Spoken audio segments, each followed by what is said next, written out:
नमस्कार दोस्तों, सीटेट की परीक्षा 7 जुलाई को होगी। पेपर 2 एसएसटी का कंप्लीट निचोड़ वीडियो लेकर आ चुका हूं, जिसमें आपको टॉप 250 प्रश्न कराऊंगा। History, geography, polity and pedagogy के सभी प्रकार के क्वेश्चन यहां पर कराने वाला हूं। यह वीडियो आपके एग्जाम के लिए मोस्ट इम्पोर्टेंट वीडियो साबित होगी, क्योंकि मात्र एक वीडियो में संपूर्ण सिलेबस को खत्म किया गया है। चलिए इस महत्वपूर्ण वीडियो को यहाँ पर शुरू कर लेते हैं। पहला क्वेश्चन यहाँ पर आ चुका है, कहता है कि पद, वेतन एवं सैन्य उत्तरदायित्व निर्धारित करने के लिए मुगलों द्वारा प्रयोग में लाई गई श्रेणी क्रम व्यवस्था कहलाती थी। क्या कहलाती थी? ये कहलाती थी मनसबदारी व्यवस्था।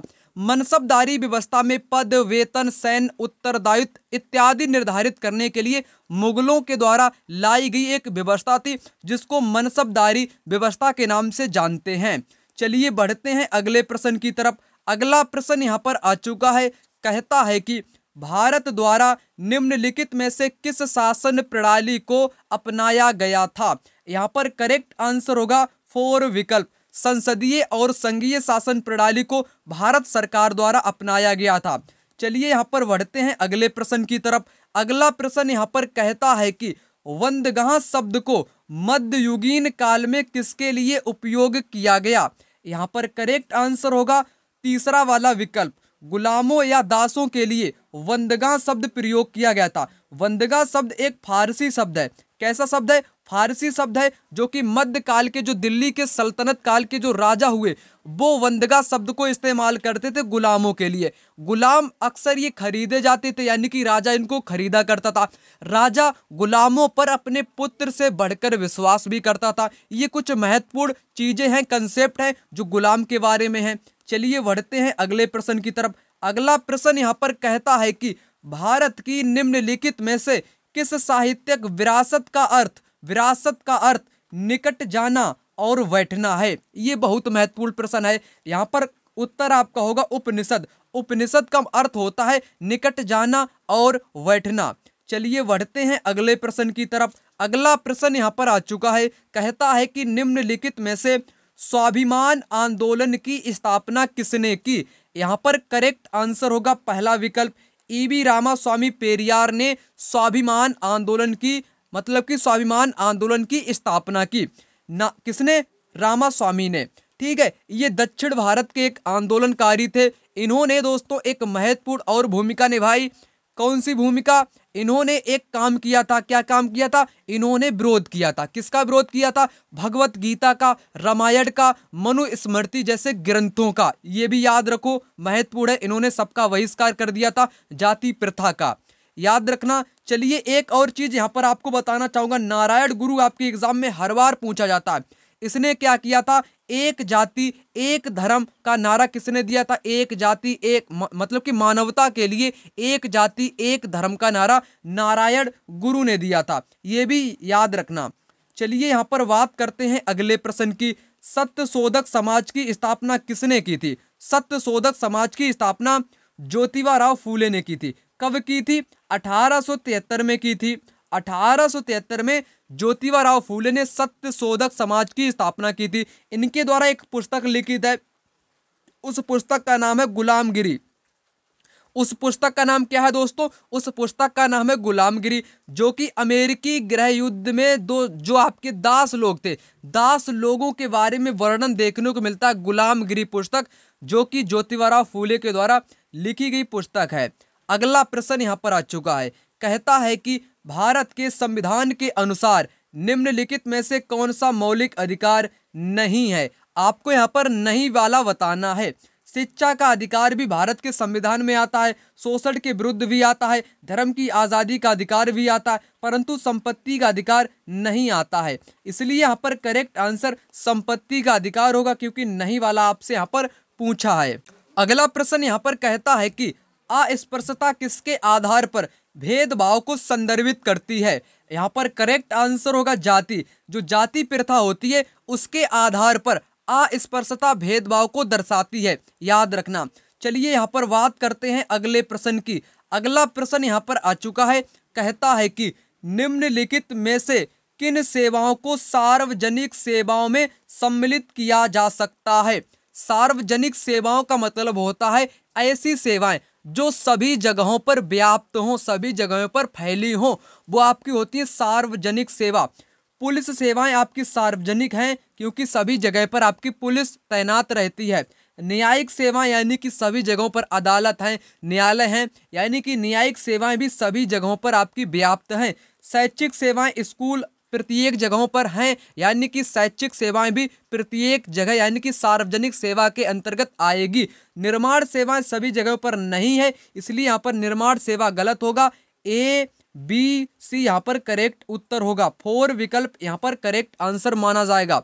चलिए बढ़ते हैं अगले प्रश्न की तरफ। अगला प्रश्न यहाँ पर आ चुका है, कहता है कि निम्नलिखित कथनों में से कौन सा लिंग यानी कि जेंडर रूढ़िबद्ध धारणा को चुनौती देता है? रूढ़िबद्ध धारणा को चुनौती देता है, आपको बताना है। महिलाएं बहुत भावुक होती हैं, ये तो रूढ़िबद्ध धारणा है। रूढ़िबद्ध धारणा है कि महिलाएं बहुत भावुक होती हैं। महिलाएं फैशन परस्त भी होती हैं, ये भी रूढ़िबद्ध धारणा है। महिलाएं जिम्मेवार वाहन चालक होती हैं, ये आपकी रूढ़िबद्ध धारणा नहीं है, बल्कि चुनौती देने का काम करती है। इसलिए यहाँ पर तीसरा विकल्प करेक्ट होगा। महिलाएं पालन पोषण करने वाली होती हैं, ये भी अक्सर लोगों के द्वारा कहा जाता है। यानी कि रूढ़िबद्ध धारणा को चुनौती कौन देता है? महिलाएं जिम्मेवार वाहन चालक होती हैं। चलिए बढ़ते हैं अगले प्रश्न की तरफ। अगला प्रश्न यहाँ पर कहता है कि निम्नलिखित में से कौन सी व्याख्या का उचित प्रतीक है? व्याख्या का, किसकी व्याख्या का? विविधता का उचित प्रतीक है। ठीक है, तो यहाँ पर करेक्ट आंसर आपका होगा 3rd विकल्प। यह लोगों के विशिष्टता को स्वीकारता है, यही दोस्तों विविधता का उचित प्रतीक होगा यहाँ पर। चलिए बढ़ते हैं अगले प्रश्न की तरफ। अगला प्रश्न यहाँ पर आ चुका है, कहता है कि कोई व्यक्ति जिला जज के न्यायालय द्वारा दिए गए फैसले से असंतुष्ट हुआ है तो अपील प्रणाली के अनुसार वह निम्नलिखित न्यायालयों में से किसमें अपील कर सकता है? यानी कि जिला जज के द्वारा उस फैसले से वो व्यक्ति असंतुष्ट है तो वो कहां पर जाएगा? वो आपकी सत्र न्यायालय में जाएगा, उच्चतम न्यायालय में, या उच्च न्यायालय में, या जांच न्यायालय में। दोस्तों यहाँ पर वो अपील कर सकता है, कहां पर? वो कर सकता है उच्चतम न्यायालय में। ठीक है, अगर कोई व्यक्ति जिला जज के न्यायालय द्वारा दिए गए फैसले पर मतलब कि क्या है, असंतुष्ट है, तो वो सबसे पहले कहां पर जाएगा? उच्च न्यायालय में जाएगा। उच्च न्यायालय के बाद वो जाएगा सर्वोच्च न्यायालय यानी कि उच्चतम न्यायालय में जाएगा। तो यहाँ पर करेक्ट आंसर आपका होगा उच्च न्यायालय, क्योंकि उच्च न्यायालय के बाद ही वो उच्चतम न्यायालय में जाएगा। चलिए बात कर लेते हैं अगले प्रश्न की। यहाँ पर आ चुका है, नारी मताधिकारी आंदोलनकारियों निम्नलिखित में से कौन सी मुख्य मांग थी? यानी कि नारी मताधिकार आंदोलनकारियों की जो मांग थी वो थी महिलाओं के लिए मताधिकार। पहला विकल्प इस क्वेश्चन का राइट उत्तर होगा। चलिए बढ़ते हैं अगले प्रश्न की तरफ। अगला प्रश्न यहाँ पर आ चुका है, कहता है कि निम्नलिखित में से कौन ग्रामीण प्रशासनिक अधिकारी नहीं है? नहीं वाला बताना है। पटवारी ये लेखपाल जिसको बोलते हैं ये ग्रामीण का अधिकारी होता है। नगर निगम ये नगर का होता है, यहाँ पर गलत होगा। भूमि रिकॉर्ड अधिकारी ये भी गांव से संबंधित होता है। लेखपाल भी गांव से संबंधित होता है, परंतु आपको नहीं वाला बताना जो गांव से संबंधित ना हो, वो होगा नगर निगम वार्ड काउंसलर, यहाँ पर करेक्ट उत्तर होगा। यहाँ पर बात करेंगे अगले प्रश्न की। यहाँ पर कहता है, भारतीय लोकतंत्र के संदर्भ में निम्नलिखित में से कौन सा कथन गलत है? गलत कथन बताना है भारतीय लोकतंत्र के बारे में। लोकतंत्र के बारे में, भारतीय जनता का एक छोटा हिस्सा भारतीय स्वतंत्रता से पहले भी मतदान कर सकता था। बिल्कुल कर सकता था, करेक्ट। स्वतंत्रता के बाद भारत ने प्रतिनिधि लोकतंत्र को अपनाया, बिल्कुल करेक्ट। भारत में सरकार को लोग अप्रत्यक्ष रूप से चलाते, अप्रत्यक्ष ही चलाते हैं। ठीक है, ये भी करेक्ट होगा। भारत में पहला आम चुनाव 1950 में हुआ। नहीं दोस्तों, ये यहाँ पर गलत है। 1950 में नहीं हुआ, बल्कि ये हुआ था 1951 से 52 में। 1951-52 के मध्य में भारत में पहला आम चुनाव हुआ था। सुकुमार सेन इसके अध्यक्ष थे। ये भी यानी कि चुनाव आयुक्त कौन थे? सुकुमार सेन चुनाव आयुक्त थे 1951-52 के चुनाव में। यानी कि 50 में नहीं हुआ, इसलिए गलत है। 51-52 में हुआ। चलिए यहाँ पर बात करेंगे अगले प्रश्न की। यहाँ पर कहता है कि पवन क्रियाएं छत्रक शैल बनाती हैं जो प्रायः में पाए जाते हैं रेगिस्तानों में, उष्णकटिबंधीय तटीय क्षेत्रों में, या पहाड़ों में। पवन जो आपकी छत्रक सेल बनाते हैं वो रेगिस्तान में बनाते हैं। रेगिस्तान में पवन छत्रक सेल का निर्माण करती है, उसके साथ लोयस का भी निर्माण करती है। लोयस दोस्तों पवन का एक निक्षेपण है। पवन का निक्षेपण क्या है? पवन का निक्षेपण लोयस आकृति होती है, याद रखना। लोयस आपके सर्वाधिक चीन में निक्षेप इसके पाए जाते हैं। चलिए बढ़ते हैं अगले प्रश्न की तरफ। अगला प्रश्न यहाँ पर आ चुका है, कहता है कि दुनिया की सबसे लंबी पर्वत श्रृंखला कौन सी है? एंडीज। एंडीज पर्वत श्रृंखला दुनिया की सबसे लंबी श्रृंखलाओं में से एक है। चलिए बात करेंगे यहाँ पर अगले प्रश्न की। अगला प्रश्न यहाँ पर आ चुका है, कहता है कि पृथ्वी की सबसे आंतरिक परत मुख्यतः बनी होती है। ये क्वेश्चन आपको 100% देखने को मिलेगा आपके एग्जाम में, क्योंकि हर बार परीक्षा में पूछा जाता है। जब से सीटेट का एग्जाम हो रहा है तो एक क्वेश्चन आंतरिक परत या बाहरी परत या मतलब कि उसकी परत से संबंधित पूछा जाता है। चलिए आपको यहाँ पर सब कुछ क्लियर करना चाहूंगा। यहाँ पर आप 3 चीजें ध्यान में रखिएगा। पहली परत कौन सी होती है? परपटी। पहली ऊपरी परत को बोलते हैं परपटी। दूसरी परत को क्या बोलते हैं? मेंटल बोलते हैं। दूसरी परत को मेंटल बोलते हैं। तीसरी परत को क्रोड बोलते हैं, यानी कि आंतरिक परत। सबसे ऊपर आपकी परपटी होती है ऊपर वाली, और उसके नीचे आपकी मेंटल होती है, सबसे नीचे आपकी क्रोड होती है। परपटी को बोलते हैं सियाल। क्या बोलते हैं? परपटी को सियाल बोलते हैं। मेंटल को बोलते हैं सीमा। क्या बोलते हैं? सीमा बोलते हैं। क्रोड को बोलते हैं निफे। क्रोड को क्या दोस्तों बोलते हैं? निफे बोलते हैं। इतना याद रखना। परपटी किससे मिलकर बनी है? सियाल। एस आई का मतलब होगा सिलिका, एंड एल का मतलब होगा एलुमिना। परपटी यानी कि पहली परत में सिलिका एंड एलुमिना पाया जाता है। दूसरी परत यानी कि मेंटल में सीमा पाया जाता है। यस आई का मतलब सिलिका, एम से मतलब मैग्नीशियम पाया जाता है। क्रोड में निकेल एंड फेरस पाया जाता है। क्रोड को क्या बोलते हैं? आंतरिक परत। क्रोड को क्या बोलते हैं? आंतरिक परत, यानी कि निफे। निफे पाया जाता है। निफे एन आई का मतलब होगा निकेल, एफी का मतलब होगा फेरस यानी कि लोहा। तो आपको निकेल लोहा किसमें दिख रहा है? आपके दूसरे में दिख रहा है। दूसरा विकल्प यहाँ पर करेक्ट उत्तर होगा। याद रखना, सिलिका एल्यूमिना किसमें पाया जाता है? परपटी में पाया जाता है। महाद्वीपीय परपटी में पाया जाता है आपके सिलिका एल्यूमिना। सिलिका और मैग्नीशियम अगर आपसे पूछे, silica and magnesium, silica and magnesium अगर आपसे पूछे तब आपको बताना है मेंटल परत, यानी कि महासागर वाली परत में पाया जाता है। ये बहुत महत्वपूर्ण है आपके एग्जाम के लिए। यहाँ पर आ चुका है अगला प्रश्न, निम्नलिखित में से कौन सी भूकंपीय तरंगे नहीं है? नहीं वाला आपको बताना है। अनुप्रस्थ तरंगे भूकंप की तरंगे होती हैं। पृष्ठीय तरंगे भी भूकंप की तरंगे होती है। अनुदैर्घ्य तरंगे भी भूकंप की होती है। पोताश्रय तरंगे आपकी भूकंप की नहीं होती हैं दोस्तों, ठीक है। ये एक प्रकार की समुद्री तरंगे होती हैं, पोताश्रय वाली तरंगे। तो यहाँ पर गलत बताना है नहीं वाला, तो इसलिए 4 विकल्प यहाँ पर करेक्ट उत्तर होगा।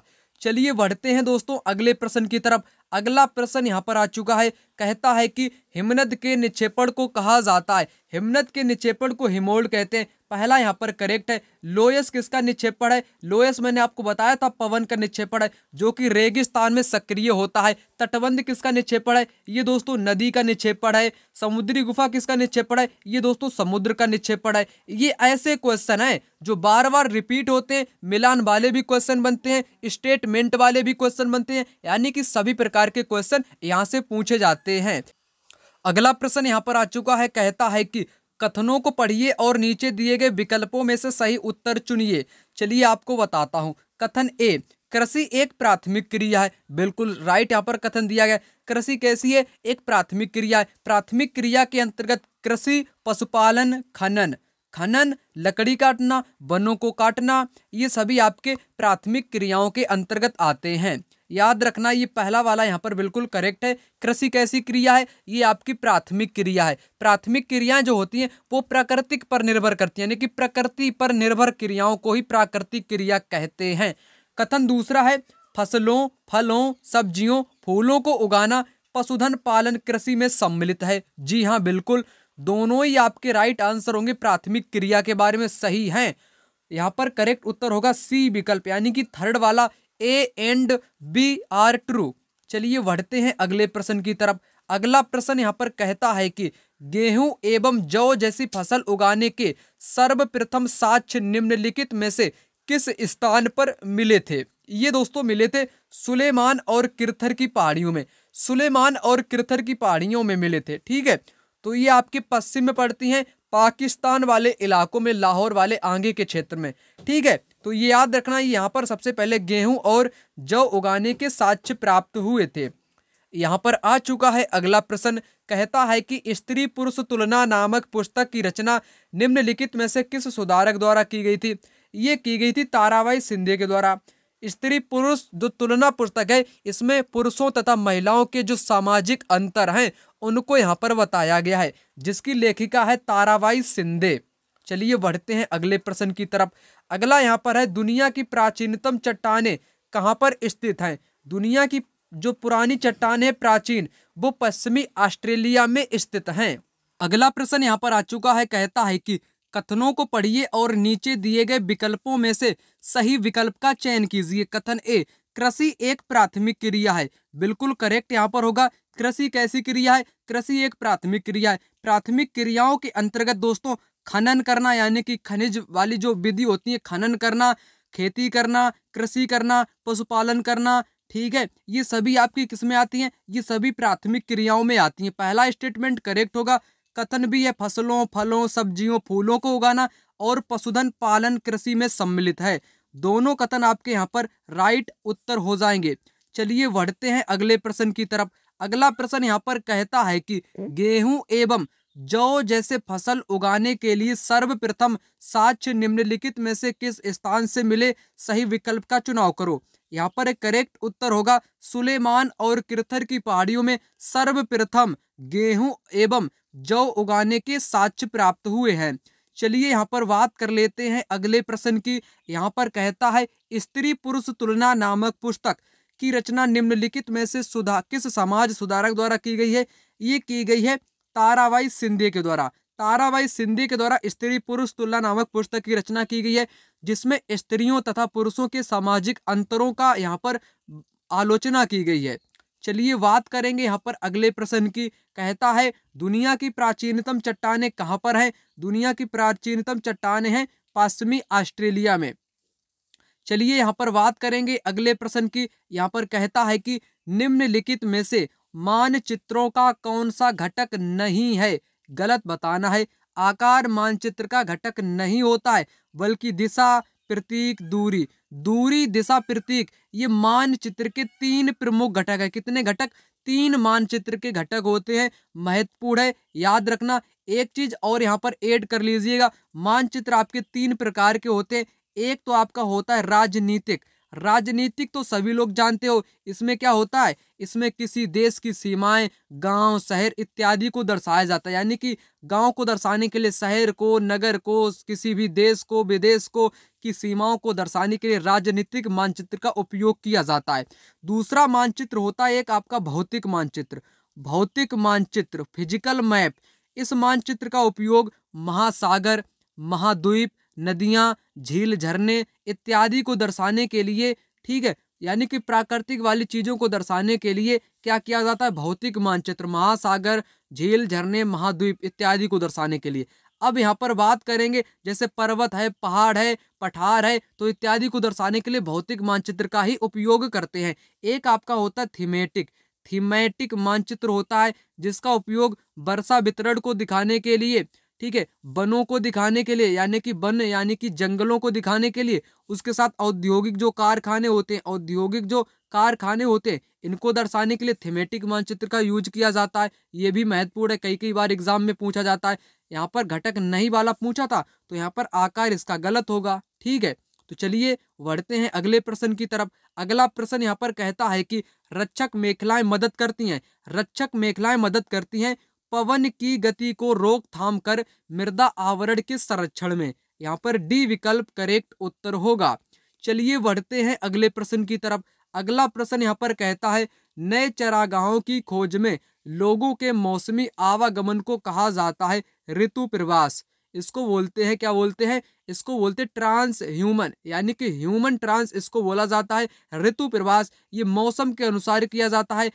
इसमें क्या होता है, जो पशु चालक होते हैं, यानी कि जो ऐसे किसान या पशु चरवाहे जो पशुओं को चराने के लिए घास और पानी की उपलब्धता के आधार पर ये लोग जाते एक स्थान से दूसरे स्थान पर, उसी को ऋतु प्रवास कहते हैं।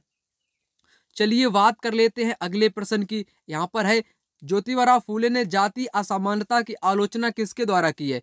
इसने किसके द्वारा की है? इन्होंने की है। यह तर्क देकर कहा है कि आर्य विदेशी थे, उन्होंने मूल निवासियों पर आधिपत्य स्थापित कर जाति व्यवस्था लागू की थी। ये दोस्तों किसका कथन है, किसके द्वारा आलोचना की गई? ये ज्योतिबा राव का स्टेटमेंट है। चलिए यहाँ पर बात करेंगे अगले प्रश्न की। यहाँ पर है आपका शैल चित्रकला, यानी कि शैल चित्र कहाँ मिले हैं? ये दोस्तों मध्य प्रदेश और दक्षिण उत्तर प्रदेश की गुफाओं से मिले हैं। ये एग्जाम में कई बार पूछा गया क्वेश्चन है। दक्षिणी उत्तर प्रदेश की गुफाओं से और मध्य प्रदेश से शैल चित्रकला के साक्ष्य मिले हैं।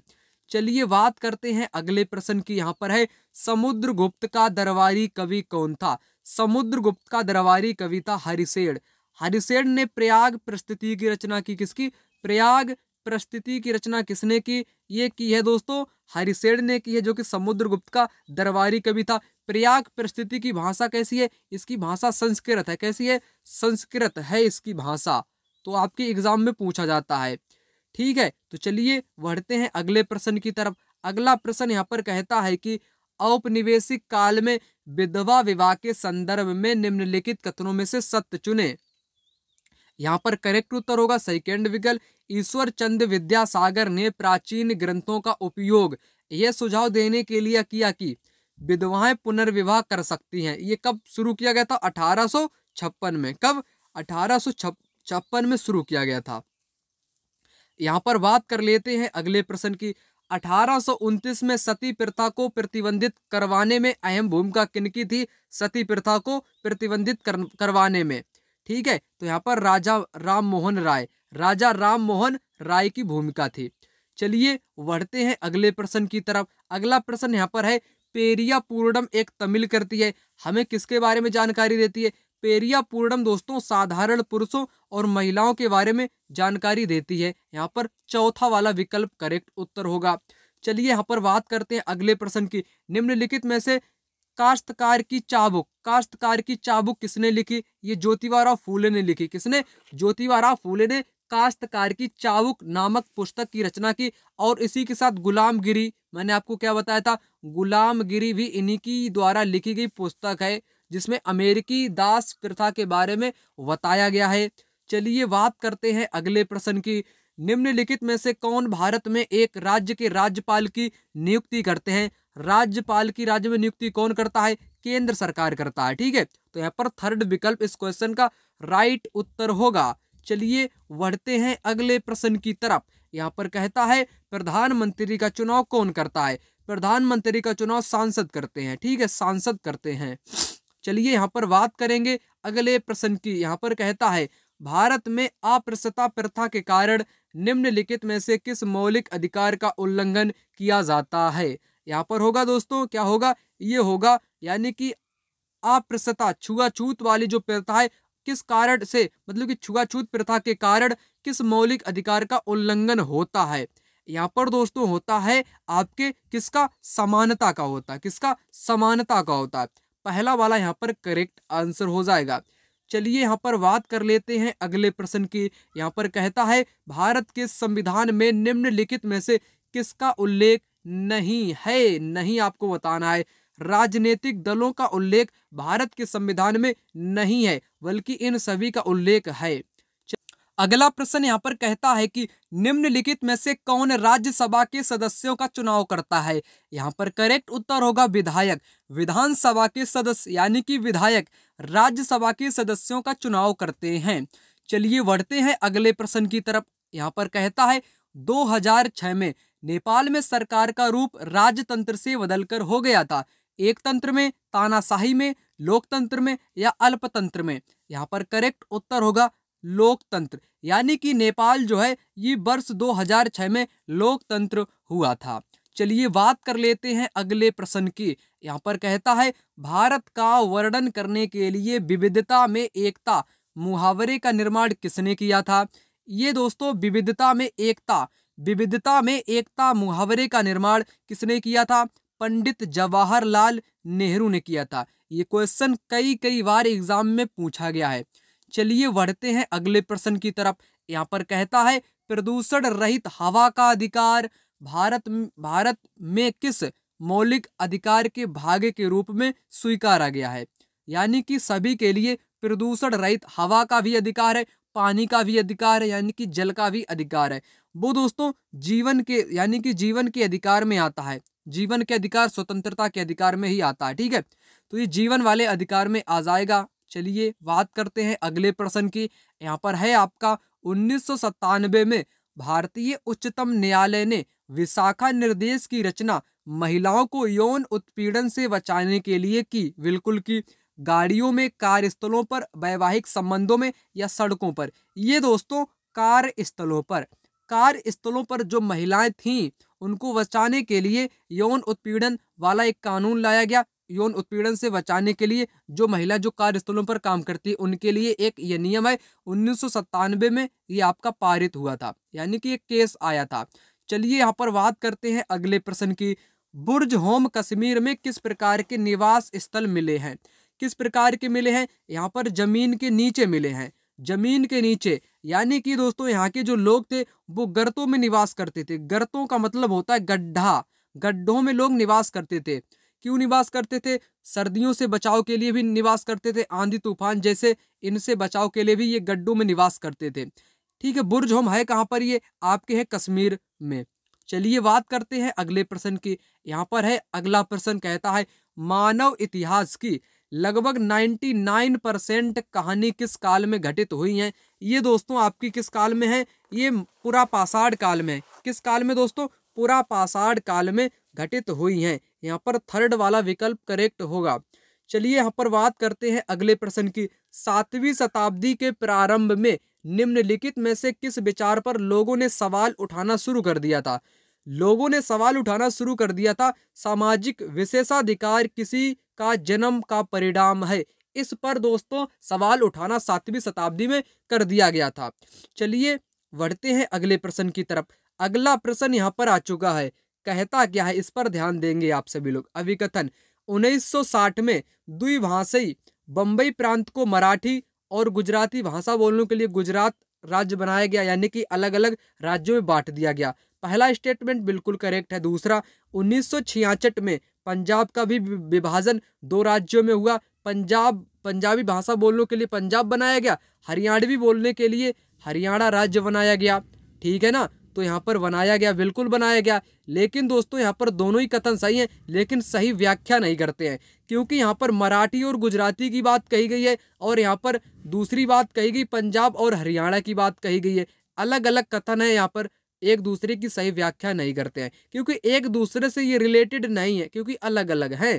तो यहाँ पर थर्ड विकल्प इस क्वेश्चन का राइट आंसर होगा। दोनों सही है किंतु व्याख्या नहीं सही करता है। यहाँ पर अगला प्रश्न है, प्रस्तुति शब्द का अर्थ है।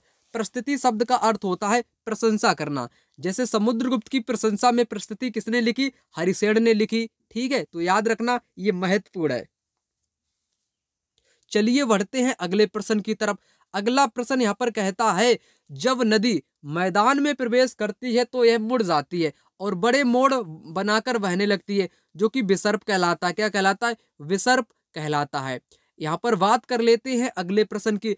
स्थल का एक संकरा भाग जो 2 बड़े स्थलीय भागों को एक दूसरे से जोड़ता है। कैसे भाग को?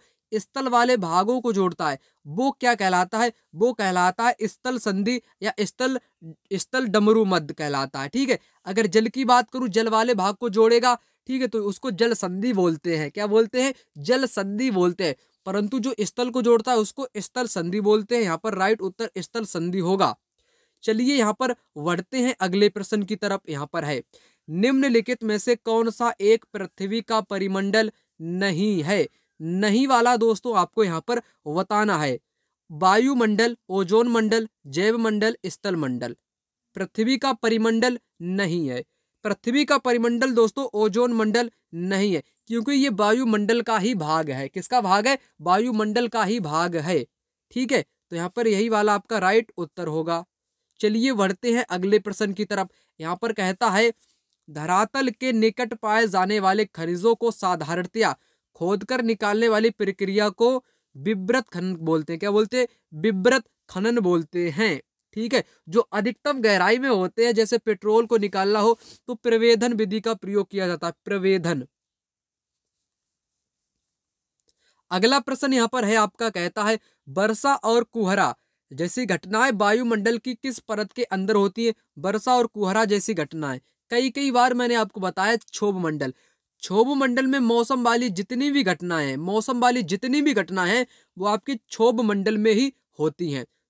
ठीक है, तो यहाँ पर पहला विकल्प करेक्ट आंसर होगा। समताप मंडल दोस्तों, यहाँ पर ये जो है मंडल आपका, इसमें कोई भी मौसम वाली घटना नहीं होती है, मौसम से मुक्त होता है, इसलिए हवाई जहाज उड़ाने के लिए आदर्श माना गया है। उसी के साथ इसमें ओजोन लेयर भी पाई जाती है, यानी कि ओजोन परत किसमें पाई जाती है, ये पाई जाती है समताप मंडल में। बहिर्मंडल ये आपकी अंतिम परत है, इसमें पतली वायु यानी कि पतली गैसें आपकी पाई जाती, पतली पतली गैसें अधिक मात्रा में पाई जाती है। बाह्य वायुमंडल की बात करूं तो इसको रेडियो, इसमें जो रेडियो वाली तरंगे होती है वो यहाँ पर परावर्तित होती हैं। करेक्ट उत्तर मैंने आपको बताया ही, ये कौन सा मैंने आपको बताया, यहाँ पर क्षोभ मंडल बताया, जिसमें वर्षा और कुहरा जैसी घटनाएं देखने को दोस्तों मिलती हैं। चलिए बढ़ते हैं अगले प्रश्न की तरफ। यहाँ पर अगला प्रश्न कहता है कि प्लेट विवर्तनिकी सिद्धांत के अनुसार हिमालय पर्वत का निर्माण किस सागर के मलबे संकुचन से हुआ है। यहाँ पर होगा टेथित सागर। जो टेथित सागर है इसी से किसका निर्माण हुआ है, वर्तमान हिमालय का निर्माण हुआ है। चलिए यहाँ पर बात करेंगे अगले प्रश्न की। यहाँ पर भूमि की एक संकरी पट्टी जो दो भूखंडों को जोड़ती है, इसको क्या बोलते हैं, इसको भूसंधि बोलते हैं या स्थल संधि बोलते हैं। अगला प्रश्न यहाँ पर कहता है कि जब कोई शिलाखंड दबाव व कठोरता के कारण परतदार शैल में बदल जाते हैं उन्हें कहते हैं। यानी कि दोस्तों जब कोई शिलाखंड अथवा चट्टान पर दबाव पड़ता है और कठोरता पड़ती है, जिस कारण उनका जो रूप है वो परतों में बदल जाता है, उसको बोलते हैं अवसादी शैल। अवसादी में जीवाश्म भी पाए जाते हैं। क्या पाए जाते हैं, अवसादी शैल में जीवाश्म भी पाए जाते हैं। ये भी आप यहाँ पर याद रखना। ठीक है, आग्नेय शैल में क्या होता है, इसमें आपके मैग्मा क्या होता है, मैग्मा और इसमें लावा पाया जाता है, मैग्मा लावा पाया जाता है। जब मैग्मा पृथ्वी की बाहर पर गर्म होता है, यानी कि जो पृथ्वी है, पृथ्वी की परत के ऊपर ठंडा होकर जम जाता है, उसको बहिर्वेदी बोलते हैं। जो अंदर ही मतलब कि पृथ्वी की तल में ही जम जाता है उसको अंतर्वेदी बोलते हैं। बाहर वाला बहिर्वेदी, अंतर वाला अंतर्वेदी। याद रखना, यहाँ पर मैंने आपको बताया। अगला प्रश्न यहाँ पर है, भारत का दक्कन का पठार जो बेसाल्ट शैलों से बना है, निम्नलिखित में से शैलों की किस श्रेणी के अंतर्गत आता है। कायांतरित, अवसादी, बहिर्वेदी या अंतर्वेदी आग्नेय। यहाँ पर करेक्ट आंसर आपका होगा बहिर्वेदी, क्योंकि जो आपकी बेसाल्ट चट्टानों से बना है दक्कन का पठार, जो पठार है, पठार पर जो लावा जमा था वो यानी कि बाहर जमा हुआ है, पर्वत के ऊपर जमा हुआ है, इसलिए ये बहिर्वेदी होगा। अंदर जो जमा होता है जमीन में वो आपका अंतर्वेदी होता है, परंतु पठार आपके ऊंचाई वाले होते हैं, यानी कि ऊंचे पर पाया जाता है बेसाल्ट चट्टाने, इसलिए बहिर्वेदी यहाँ पर होगा, याद रखना। अगला प्रश्न यहाँ पर कहता है कि चिराद किस राज्य का पूरा स्थल है। यहाँ पर करेक्ट उत्तर होगा बिहार। बिहार राज्य में चिरांद एक पूरा स्थल है। चलिए बात करते हैं यहाँ पर अगले प्रश्न की। यहाँ पर कहता है कि आर्यभट्ट द्वारा लिखी पुस्तक का नाम क्या है। इसके द्वारा लिखी गई पुस्तक का नाम है आर्यभट्टियम। क्या नाम है, आर्यभट्टियम। किसके द्वारा लिखी गई है, ये पुस्तक लिखी गई है आर्यभट्ट के द्वारा, ये याद रखना। अभिज्ञान शाकुंतलम ये कालिदास की पुस्तक है। किसकी, कालिदास की पुस्तक का नाम यहाँ पर दिया गया है। ठीक है, चलिए बात करते हैं अगले प्रश्न की। यहाँ पर कहता है कि तमिल, तेलुगु, कन्नड़ तथा मलयालम किस भाषा परिवार की भाषाएं हैं। ये आपकी तमिल हो गई, तेलुगु हो गई, कन्नड़ हो गई, मलयालम, ये दक्षिण भारत में बोली जाती है। कहाँ पर, दक्षिण भारत में बोली जाने वाली भाषा है, इसलिए यहाँ पर राइट उत्तर होगा द्रविड़। द्रविड़ का मतलब दक्षिण भारत। चलिए बढ़ते हैं अगले प्रश्न की तरफ। अगला प्रश्न यहाँ पर कहता है पटना का प्राचीन नाम क्या था। पटना का प्राचीन नाम पाटलिपुत्र था। क्या नाम था, पटना का प्राचीन नाम पाटलिपुत्र था। यहाँ पर बात करते हैं अगले प्रश्न की। यहाँ पर कहता है कि क्या कहता है, ईरान जाने वाले रास्ते पर बोलन दर्रे के समीप कौन सा स्थान है। किसके समीप, बोलन दर्रे के समीप। यहाँ पर दोस्तों है मेहरगढ़। मेहरगढ़ याद रखना, महत्वपूर्ण है। चलिए बात करते हैं अगले प्रश्न की। यहाँ पर है आपका लोकतांत्रिक संस्थाओं की समझ को विकसित करने के लिए निम्नलिखित में से सबसे उचित पाठ्यक्रम संबंधी उपागम को चुनिए। यानी कि लोकतांत्रिक जो संस्थाएं हैं उनको समझने के लिए क्या तरीका मेथड अपनाना चाहिए। ठीक है, तो यहाँ पर सबसे जो मुख्य होगा यहाँ पर आपका कौन सा होगा, वास्तविक स्थितियों के साथ आदर्श स्थिति के उदाहरणों को प्रस्तुत करना। ठीक है ना दोस्तों, तो यहाँ पर ये आपका दूसरा विकल्प इस क्वेश्चन का राइट उत्तर होगा। चलिए यहाँ पर बात करते हैं अगले प्रश्न की। यहाँ पर कहता है शिक्षा का अधिकार अनुच्छेद 21 के अंतर्गत एक मौलिक अधिकार है जो जीवन का अधिकार से संबंधित है। क्योंकि यहाँ पर दिया गया है, अब आपको बताना है। ठीक है, तो यहाँ पर ये शिक्षा गरिमा में जीवन जीने में मदद करती है, यानी कि सहायता करती है।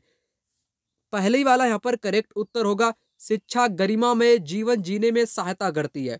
चलिए बात करते हैं अगले प्रश्न की। यहाँ पर कहता है निम्न में से किसका प्रावधान शिक्षा का अधिकार अधिनियम में नहीं आता है। नहीं वाला आपको यहाँ पर दोस्तों बताना है। 6 वर्ष से 14 वर्ष के बच्चों को निःशुल्क शिक्षा, अनिवार्य शिक्षा प्रदान करना, ये इस अधिनियम में आता है। कक्षा में प्रवेश के लिए परीक्षा तथा डोनेशन पर प्रतिबंध, ये भी प्रतिबंध भी लगाया गया है। बच्चों को रोजगार की गारंटी देना, ये आपका नहीं आता है दोस्तों, इसलिए यहाँ पर करेक्ट उत्तर आपका सी विकल्प होगा। बच्चों को रोजगार की गारंटी देना इस अधिनियम में नहीं आता है दोस्तों। नहीं वाला आपसे पूछा है, इसलिए यहाँ पर यही उत्तर होगा। यहाँ पर आ चुका है अगला प्रश्न। कहता है भारत के संविधान में निम्नलिखित में से किसका उल्लेख नहीं है। राजनीतिक दलों का उल्लेख नहीं है। चलिए बात कर लेते हैं अगले प्रश्न की। यहाँ पर है आपका संविधान का अनुच्छेद 22 सुनिश्चित करता है। 22 जो सुनिश्चित करता है, ये करता है गिरफ्तारी के दौरान या हिरासत में दुर्व्यवहार जो होता है उससे बचने का अधिकार प्रदान करता है अनुच्छेद 22। चलिए बात करते हैं अगले प्रश्न की। जिस मौलिक अधिकार को आपातकाल में भी समाप्त नहीं किया जा सकता है वह कौन सा है। शांतिपूर्वक सम्मेलन की स्वतंत्रता, निवास की स्वतंत्रता, जीवन एवं व्यक्तिगत स्वतंत्रता का संरक्षण, धार्मिक स्वतंत्रता का अधिकार। यहाँ पर करेक्ट उत्तर होगा आपका थर्ड वाला विकल्प, जीवन एवं व्यक्तिगत स्वतंत्रता का संरक्षण का अधिकार, जो कि आपातकाल में भी समाप्त नहीं किया जाता है। इसलिए सी विकल्प यहाँ पर करेक्ट उत्तर इस क्वेश्चन का दोस्तों हो जाएगा। चलिए यहाँ पर बात कर लेते हैं अगले प्रश्न की। यहाँ पर है आपका निम्नलिखित में से कौन सा भारत का एकमात्र भारतीय गवर्नर जनरल था। ये दोस्तों था सी राजगोपालाचारी। कौन? सी राजा गोपालाचारी। चलिए बात करते हैं अगले प्रश्न की।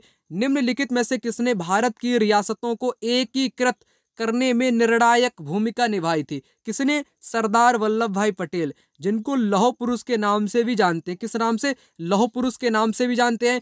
विविधता में एकता किसने दिया था? जवाहरलाल नेहरू ने दिया था। लौह पुरुष सरदार वल्लभ भाई पटेल, जिनको भारत की रियासतों को एकीकृत करने का एकदम निर्णायक भूमिका निभाने वाला व्यक्ति कहा जाता है।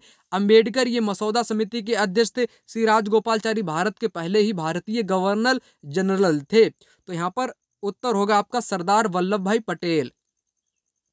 क्वेश्चन यहाँ पर आ चुका है, कथनों ए और बी को ध्यान से पढ़ो। चलिए ध्यान से पढ़ते हैं।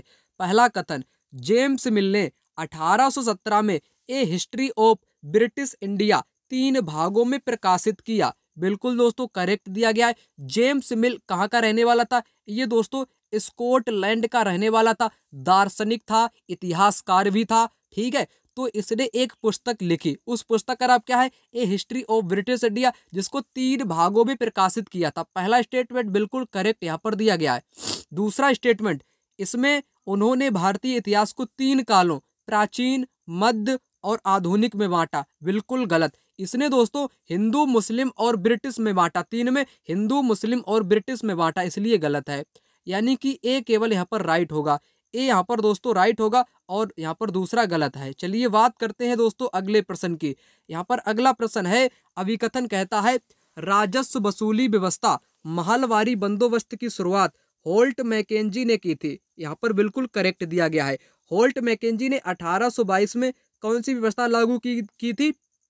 महलवारी व्यवस्था लागू की गई थी, जो कि उत्तर भारत में, कहाँ पर? उत्तर भारत में, उत्तर प्रदेश, पंजाब, हरियाणा, आगरा जैसे डिस्ट्रिक्ट में इसको लागू किया गया था। याद रखना ये पहला वाला करेक्ट है, होल्ट मैकेंजी। कारण यहाँ पर है राजस्व वसूली तथा कंपनी तक इसे पहुंचाने की जिम्मेदारी गांव के प्रधान को दी गई थी, ना कि जमींदार को दी गई थी। बिल्कुल दोस्तों, यहाँ पर किसको जिम्मेदारी दी गई थी? गांव के जो मुखिया है प्रधान, उसको दी गई थी। जमींदार को स्थायी बंदोबस्त में दी गई थी। अगर स्थायी बंदोबस्त की बात करूं तो ये आपका 1793 में शुरू किया गया था। लॉर्ड कॉर्नवालिस ने शुरू किया था। बिहार, बंगाल, उड़ीसा में लागू किया गया था। जमींदार को राजस्व वसूलने का अधिकार दिया गया था, परंतु महलवारी में गांव के मुखिया यानी कि गांव के प्रधान को राजस्व वसूलने का अधिकार दिया गया था।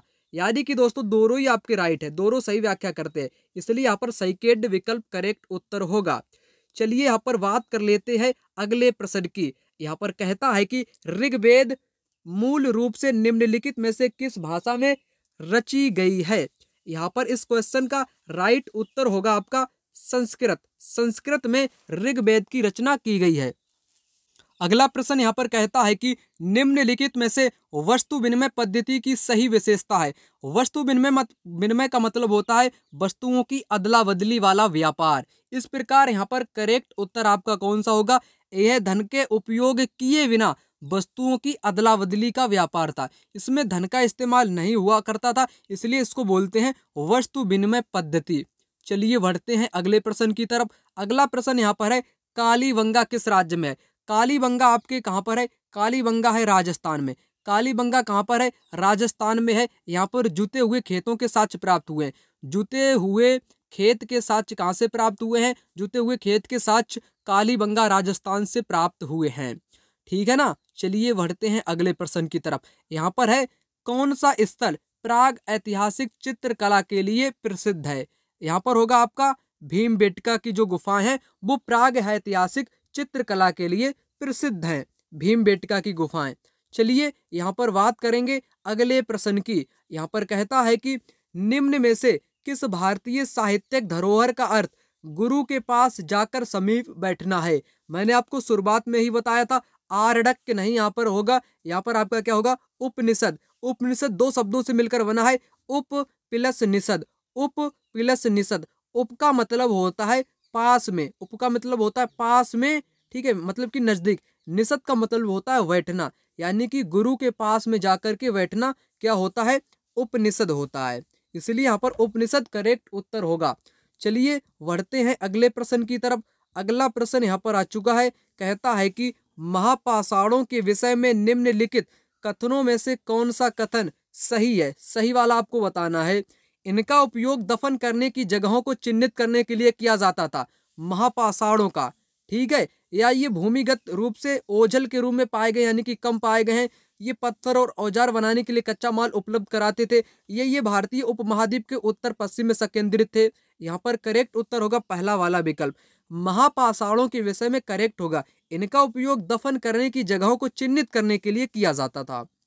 चलिए यहाँ पर बात करेंगे अगले प्रश्न की। यहाँ पर है आपका कहता है मानव इतिहास में निम्नलिखित में से कौन सी अवधि यानी कि काल सबसे लंबी है? सबसे लंबी जो अवधि दोस्तों बताई गई है वो पूरा पाषाण काल बताई गई है, जिनमें 99% मानव की जो घटनाएं घटित हुई हैं वो पूरा पाषाण काल में ही घटित हुई हैं। यहाँ पर बात करूंगा अगले प्रश्न की। यहाँ पर है भारत के निम्नलिखित राज्यों में से किस एक राज्य में हड़प्पा नगर सबसे ज्यादा संख्या में मिले हैं? हड़प्पा के नगर कहाँ पर सबसे ज्यादा मिले हैं? ये दोस्तों मिले हैं आपके गुजरात में। कहाँ पर? गुजरात में मिले हैं सर्वाधिक। एक चीज याद रखो, रोपड़ आपका कहाँ है? रोपड़ आपके पंजाब में पड़ता है, जो कि आपके कहाँ का स्थल है? हड़प्पा का ही स्थल है। हरियाणा में वनावली, वनावली राखीगढ़ी, दूसरा है एक राखीगढ़ी, राखीगढ़ी, ये भी आपके हरियाणा में ही पड़ता है। गुजरात में दोस्तों लोथल पड़ता है। गुजरात में क्या पड़ता है? लोथल, जिसको बंदरगाह भी बोलते थे। लोथल को क्या बोलते थे? बंदरगाह भी बोलते थे। तो यहाँ पर करेक्ट उत्तर मैंने आपको गुजरात बताया, जहां पर अधिकतम यानी कि सर्वाधिक हड़प्पा के नगर मिले हैं। अगला प्रश्न यहाँ पर है दोस्तों, हड़प्पा सभ्यता का पतन कैसे हुआ? पतन बताया है इतिहासकारों ने कि शासकों का नियंत्रण समाप्त हो गया, ये भी कारण बताया गया है। जंगलों का विनाश हो गया क्योंकि हड़प्पा वासी लकड़ी को ज्यादा से ज्यादा काटते थे, घर बनाते थे, इसलिए घरों में इस्तेमाल होती थी लकड़ी। इस कारण कहा गया कि लकड़ी अगर समाप्त हो गई होगी तो हड़प्पा सभ्यता का भी समाप्त हो गया होगा। तो पहला दूसरा यहाँ पर राइट होगा। सभ्यता के पूरे क्षेत्र में बाढ़ नहीं आ पाई होगी क्योंकि क्योंकि पूरे क्षेत्र में एक नदी बाढ़ को प्रभावित नहीं कर सकती है, क्योंकि ये आपके पूरे भारत में फैला हुआ था हड़प्पा सभ्यता यानी कि उत्तर पश्चिम वाले इलाके में। संभवतः नदियां सूख गई थी, सही व्याख्या आपका यहाँ पर नदियां भी सूख गई होंगी, लेकिन पूरे क्षेत्र में बाढ़ नहीं आई होगी, ऐसा इतिहासकारों ने इसकी पुष्टि नहीं की है। यानी कि सी आपका गलत है, सी यहाँ पर आपका गलत है, बाकी सभी आपके यहाँ पर राइट होंगे। ठीक है, तो सभी यहाँ पर आपके दोस्तों राइट उत्तर होंगे, ए बी डी यहाँ पर राइट उत्तर हो जाएगा। चलिए बढ़ते हैं अगले प्रश्न की तरफ। यहाँ पर आपसे पूछा है पृथ्वी की आंतरिक संरचना में क्रोड का निर्माण किन किन तत्वों से होता है। मैंने आपको बताया था क्रोड, क्रोड को निफे बोलते हैं। क्या बोलते हैं? निफे, NiFe। आयनी का मतलब होता है निकिल, निकिल, निकिल होता है। Fe का मतलब फेरस, फेरस का मतलब लोहा। तो दोस्तों यहाँ पर करेक्ट उत्तर सी विकल्प यहाँ पर हो जाएगा। चलिए बढ़ते हैं अगले प्रश्न की तरफ। यहाँ पर है अगला प्रश्न, निम्नलिखित में से कौन सा संसार का सबसे बड़ा मरुस्थल है? संसार का सबसे बड़ा जो मरुस्थल है वो है दोस्तों कौन सा? सहारा मरुस्थल। सहारा मरुस्थल संसार का सबसे बड़ा मरुस्थल है, जो कि अफ्रीका महाद्वीप में पड़ता है। यहाँ पर बात करेंगे अगले प्रश्न की, पृथ्वी की विभिन्न परतों को क्रम से आंतरिक से बाहरीतम, सबसे अंदर आपकी परत कौन सी है? क्रोड है आपकी, क्रोड। क्रोड आपकी दो भागों में विभाजित है, आंतरिक क्रोड सबसे अंदर है, उसके ऊपर बाहरी क्रोड, उसके ऊपर मेंटल, उसके ऊपर परपटी होती है। ये आपकी परतें होती है क्रोड के दो भाग, आंतरिक और बाहरी क्रोड। परपटी मैंने आपको बताया था, इसको सियाल बोलते हैं, सिलिका एंड एलुमिना इसमें पाया जाता है, इसको महाद्वीपीय परपटी बोलते हैं। मेंटल को क्या बोलते हैं? महासागर वाली परपटी बोलते हैं, इसमें सीमा यानी कि सिलिका एंड मैग्नीशियम पाया जाता है। क्रोड को क्या बोलते हैं? निफे बोलते हैं। निकिल एंड लोहा यानी कि फेरस पाया जाता है। याद रखना, ये बहुत महत्वपूर्ण, हर बार आता है एग्जाम में। चलिए यहाँ पर बात करेंगे अगले प्रश्न की, भारत के किस क्षेत्र को छोटा तिब्बत कहा गया है? छोटा तिब्बत कहा गया है लद्दाख को। लद्दाख को छोटा तिब्बत किस लिए कहा गया है? भाषा यहाँ पर एक समान है, भाषा के कारण, धर्म के कारण और भोजन के कारण, ये तीन कारण हैं लद्दाख को छोटा तिब्बत कहने को। ठीक है, लद्दाख को छोटा तिब्बत कहने को तीन कारण है, भाषा, धर्म और भोजन। चलिए बढ़ते हैं अगले प्रश्न की तरफ। यहाँ पर है आपका, किसे संसार की छत बोलते हैं? पामीर का जो पठार है, पामीर का पठार, उसको संसार की छत बोलते हैं। चलिए बात करेंगे यहाँ पर अगले प्रश्न की, जलवायु के बारे में यहाँ पर कथन आपके दिए गए, इनको पढ़कर आपको उत्तर देना है। कथन ए, किसी स्थान पर अनेक वर्षों में मापी गई मौसम की औसत को जलवायु कहते हैं। बिल्कुल करेक्ट, यानी कि जलवायु दशकों के बाद होती है, यानी कि किसी स्थान पर अनेक वर्षों की जो जलवायु होती है उसको बोला, मौसम होता है अनेक वर्षों का, उसको बोलते हैं जलवायु। मौसम जो होता है वो दिन प्रतिदिन या सप्ताह में बदलता रहता है। बिल्कुल करेक्ट आपका होगा यहाँ पर पहला वाला कथन करेक्ट। दूसरा, किसी स्थान की जलवायु सिर्फ उसकी समुद्र से दूरी तथा उच्चावच पर निर्भर करती है। ये यहाँ पर आपका करेक्ट है, ये आपका यहाँ पर करेक्ट है। ए गलत परंतु बी सही, यानी कि दोस्तों यहाँ पर दोनों ही आपके राइट हैं, दोनों ही आपके यहाँ पर राइट उत्तर होंगे। तीसरा विकल्प यहाँ पर करेक्ट होगा। चलिए बढ़ते हैं अगले प्रश्न की तरफ। अगला प्रश्न यहाँ पर है आपका, निम्नलिखित में से कौन भ्रंतोस्त पर्वत यानी कि ब्लोक पर्वत, कौन कैसा पर्वत? ब्लोक पर्वत आपसे पूछा है। भ्रंश जब क्या होता है, जब जैसे पर्वत है इनमें जो भ्रंश पड़ जाता है, जो अंदर धस जाते, वही आपका भ्रंश होता है। तो बाससेज पर्वत कैसा है? ये आपका भ्रंश पर्वत है। अल्पेशियन कैसा है? अल्पेशियन आपका वलित पर्वत है। यूराल कैसा है? ये भी दोस्तों आपका वलित पर्वत है। हिमालय कैसा है? ये भी हिमालय आपका वलित पर्वत है। एक बार एग्जाम में क्वेश्चन पूछा गया, आपके इन सभी पर्वतों के नाम दिए गए थे, आपसे पूछा इनमें से कौन सा भिन्न है, कौन भिन्न है? तो बाससेज पर्वत भिन्न है इन सभी से, क्योंकि इसको भ्रंश पर्वत बोलते हैं, इसको ब्लोक पर्वत बोलते हैं। चलिए बढ़ते हैं अगले प्रश्न की तरफ। अगला प्रश्न यहाँ पर आ चुका है महत्वपूर्ण, अटलांटिक महासागर में अनेक पोताश्रय एवं पतन है। क्यों दोस्तों? यहाँ की जो है आपकी अटलांटिक महासागर की जो तट रेखा है ये अधिक दंतुरित है, यानी कि दांतेदार है, इसलिए इसको क्या बोलते हैं? दुनिया का सबसे व्यस्ततम महासागर भी दोस्तों बोलते हैं। अनेक पोताश्रय एवं पतन के लिए उपयुक्त माना जाता है। इसकी जो तटरेखा ये इस आकृति में, यानी कि इस आकृति में है इसकी तटरेखा, दांतेदार, इनके गैप जो बनता है ये दांतों के बीच जिस प्रकार का गैप होता है उसी को बोलते हैं दांतेदार या दंतुरित। याद रखना, ये हर बार आता है पेपर में। चलिए यहाँ पर अगला प्रश्न आपका दिया गया है, निम्नलिखित कथनों को पढ़िए और सही उत्तर आपको दीजिए। मेहरगढ़ पाकिस्तान के बोलन दर्रे के पास एक उपजाऊ मैदान में स्थित है। बिल्कुल करेक्ट। यहाँ खेती और पशुपालन के साथ पाए जाते हैं। बिल्कुल करेक्ट, दोनों आपके राइट यहाँ पर दिए गए, दोनों आपके कैसे दिए गए, दोनों यहाँ पर आपके राइट उत्तर दिए गए हैं। डी विकल्प यहाँ पर करेक्ट होगा। चलिए बढ़ते हैं अगले प्रश्न की तरफ। यहाँ पर कहता है, हम यह आज कैसे जानते हैं कि पुरापाषाण युग में भारत में शुतुरमुर्ग होते थे। बिल्कुल होते थे। कैसे पता चलता है? ये दोस्तों पता चलता है महाराष्ट्र के पटने पुरास्थल से शुतुरमुर्ग के अंडों के अवशेष मिले।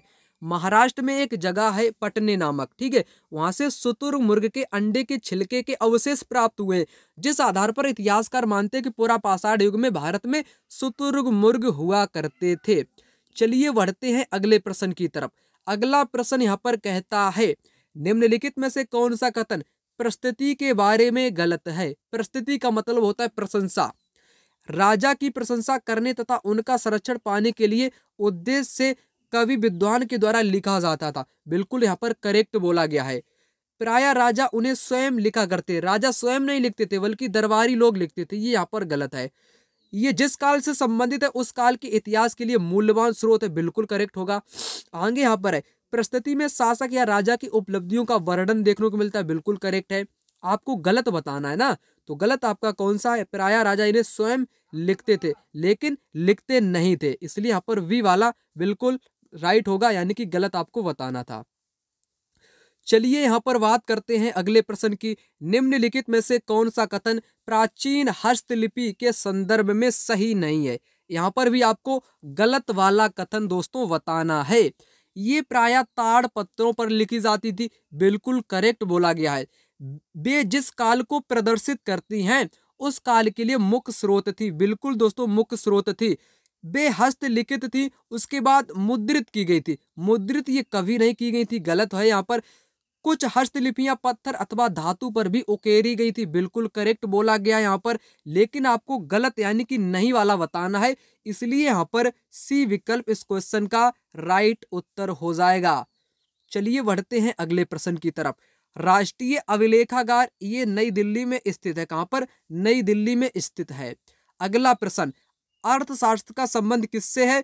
ये है आपके किससे है दोस्तों? अर्थशास्त्र का संबंध राजनीति से है, क्योंकि अर्थशास्त्र एक पुस्तक है जिसको चाणक्य ने लिखा है। किसने? चाणक्य ने लिखा, जो कि चंद्रगुप्त मौर्य के दरबारी कवि कह लो या विद्वान कह लो, ठीक है। इन्होंने अर्थशास्त्र नामक पुस्तक की रचना की है जो कि राजनीति से संबंधित है। चलिए यहाँ पर बात करेंगे अगले प्रश्न की। प्राचीन भारतीय इतिहास का महत्वपूर्ण साहित्यिक स्रोत, यहाँ पर स्रोत लिखा है। स्रोत क्या है? यहाँ पर है संस्कृत साहित्य। संस्कृत साहित्य भारतीय इतिहास का एक साहित्यिक स्रोत के रूप में जाना जाता है। यहाँ पर आ चुका है अगला प्रश्न। कहता है, बौद्ध धार्मिक ग्रंथ विनय पिटक की विषय वस्तु क्या है? विनय पिटक में दोस्तों बौद्ध धर्म से जितने भी नियम कायदे कानून हैं वो सभी आते हैं, यानी कि भिक्षुओं के नियम किसमें है? विनय पिटक में है। बुद्ध का चरित्र है, यानी कि बुद्ध की जो शिक्षाएं हैं वो आती है सुत्त पिटक में। किसमें? सुत्त पिटक में आती हैं बुद्ध की यहाँ पर शिक्षाएं। तो यहाँ पर करेक्ट आंसर हुआ आपका भिक्षुओं के नियम, जो कि विनय पिटक की विषय वस्तु होती है। बौद्ध धर्म में 3 पिटक होते हैं, एक तो आपका विनय पिटक, एक सुत्त पिटक, एक अभिधम्म पिटक। अभिधम्म पिटक में बुद्ध के सिद्धांत आते हैं। अगला प्रश्न यहाँ पर है, लोकतांत्रिक समाजवाद का प्रमुख भारतीय विचारक कौन था? यहाँ पर विचारक था आपका पंडित नेहरू, यानी कि जवाहरलाल नेहरू आपके भारतीय विचारक थे समाजवाद के, ठीक है। तो करेक्ट उत्तर यहाँ पर पंडित नेहरू होगा। चलिए यहाँ पर बात करेंगे अगले प्रश्न की। यहाँ पर है आपका, निम्नलिखित में से क्या प्रतिनिधि लोकतंत्र की विशेषता नहीं है? गलत आपको बताना है प्रतिनिधि लोकतंत्र के बारे में। प्रतिनिधियों के हाथ में निर्णय निर्माण की प्रक्रिया, जनता का निर्णय निर्माण की प्रक्रिया में प्रत्यक्ष सहभागिता, जनता को मतदान का अधिकार, मतदान द्वारा प्रतिनिधि का चुनाव। लेकिन इसमें दोस्तों जो जनता का निर्णय निर्माण की प्रक्रिया में प्रत्यक्ष भागिता नहीं होती है, यही आपका यहाँ पर गलत दिया गया है। गलत आपको बताना है, इसलिए राइट उत्तर यही वाला यहाँ पर हो जाएगा। चलिए बढ़ते हैं अगले प्रश्न की तरफ। यहाँ पर है आपका, कौन सा राजनीतिक दल का उद्देश्य नहीं है? नहीं वाला आपको बताना है। अपनी विचारधारा का प्रचार करना इनका पहला ही उद्देश्य होता है। लोगों को आध्यात्मिक विकास करना इनका उद्देश्य नहीं होता है। आध्यात्मिक विकास तो आपके साधु संत महात्मा लोग करते हैं, लोक मत का निर्माण ये आपके राजनीतिक दल करते हैं, सरकार बनाने की आकांक्षा इन्हीं लोगों की होती है, राजनीतिक दलों की होती है, परंतु यहाँ पर आपका लोगों का आध्यात्मिक विकास इनका उद्देश्य नहीं होता है दोस्तों, गलत है यहाँ पर, इसलिए गलत वाला आपका राइट उत्तर होगा। चलिए बढ़ते हैं अगले प्रश्न की तरफ। यहाँ पर है राजनीतिक दल राष्ट्रीय दल की श्रेणी में नहीं है, कौन सा नहीं है? शिवसेना, भारतीय जनता पार्टी, भारतीय राष्ट्रीय कांग्रेस, बहुजन पार्टी। यहाँ पर करेक्ट उत्तर होगा शिवसेना, जो कि कैसी दल है? आपकी राष्ट्रीय दल की श्रेणी में नहीं आती है। यहाँ पर दोस्तों बात करेंगे अब अगले प्रश्नों की। चलिए बढ़ते हैं। यहाँ पर है आपका संवैधानिक सरकार का अर्थ होता है संविधान की शर्तों के अनुसार सरकार। ठीक है, तो पहला वाला यहाँ पर करेक्ट उत्तर होगा। यहाँ पर आ चुका है अगला प्रश्न। जब राज्य धार्मिक क्रियाओं में किसी भी प्रकार का हस्तक्षेप नहीं करता है उसे कहा जाता है, उसे कहते हैं धर्मनिरपेक्षता। क्या कहते हो? उसको कहते हैं धर्मनिरपेक्षता। चलिए बढ़ते हैं अगले प्रश्न की तरफ। अगला प्रश्न यहाँ पर है आपका एक निश्चित क्षेत्र जहां रहने वाले सभी मतदाता अपना प्रतिनिधि चुनते हैं वो दोस्तों कहलाता है निर्वाचन क्षेत्र। क्या कहलाता है? निर्वाचन क्षेत्र कहलाता है। चलिए बढ़ते हैं अगले प्रश्न की तरफ। यहाँ पर है आपका कौन सा कथन लोकतंत्र के संबंध में गलत है? गलत कथन आपको यहाँ पर चुनना है। लोकतंत्र में एक शासक के पास देश पर शासन करने की संपूर्ण ताकत होती है। लोकतंत्र में लोग निर्णयों पर प्रश्न उठा सकते हैं, बिल्कुल उठा सकते हैं, कोई दिक्कत नहीं। लोकतंत्र में देश के नागरिकों को अपनी पसंद के नेता चुनने की छूट होती है, बिल्कुल होती है। लोकतंत्र में नागरिकों को कुछ स्वतंत्रताएं प्राप्त होती है, बिल्कुल प्राप्त होती हैं, परंतु पहला वाला यहाँ पर गलत है, बाकी सभी यहाँ पर राइट दिए गए हैं। आपसे गलत ही पूछा है, इसलिए पहला वाला होगा। लोकतंत्र में एक शासक के पास देश पर शासन करने की संपूर्ण ताकत होती है, ऐसा नहीं है, ये आपका अनुचित है, यहाँ पर गलत है। अगला प्रश्न यहाँ पर कहता है कि संघवाद से तात्पर्य है। संघवाद का मतलब होता है, क्या मतलब होता है? देश में एक से ज्यादा स्तर की सरकार का होना संघवाद कहलाता है। चलिए बढ़ते हैं अगले प्रश्न की तरफ। अगला प्रश्न यहाँ पर है आपका धर्मनिरपेक्षता से तात्पर्य होता है। धर्मनिरपेक्षता का मतलब होता है दोस्तों, क्या होता है? राज्य का संबंध किसी धर्म से नहीं, राज्य का संबंध किसी भी धर्म से नहीं, यही होता है यहाँ पर, क्या होता है? धर्मनिरपेक्षता होता है। अगला प्रश्न यहाँ पर कहता है प्रजातंत्र को जनता का, जनता के लिए, जनता के द्वारा शासन किसने कहा? ये महत्वपूर्ण है, आपके एग्जाम में भी पूछा गया है। ये दोस्तों कथन है अब्राहम लिंकन का। किसका कथन है?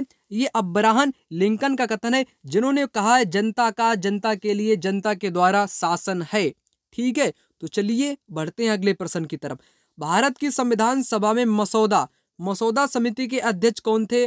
BR अम्बेडकर मसौदा समिति के अध्यक्ष थे। संघीय समिति के अध्यक्ष कौन थे? संघीय प्रांतीय समिति के अध्यक्ष कौन थे? ये थे जवाहरलाल नेहरू। भारतीय संविधान सभा के अध्यक्ष कौन थे? डॉक्टर राजेंद्र प्रसाद थे। ठीक है, याद रखना, यहाँ पर आपसे मसौदा वाला पूछा है तो मसौदा याद रखो, अम्बेडकर की बात कही गई है।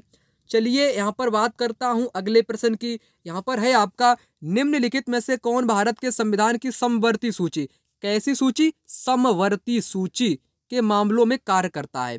केंद्र सरकार, राज्य सरकार और स्थानीय सरकारी निकाय, केंद्र शासित प्रदेश या स्थानीय सरकारी निकाय। यहाँ पर पहले ही वाला राइट होगा। केंद्र सरकारें और राज्य सरकारें दोनों मिलकर समवर्ती सूची के मामलों में कार्य करती हैं।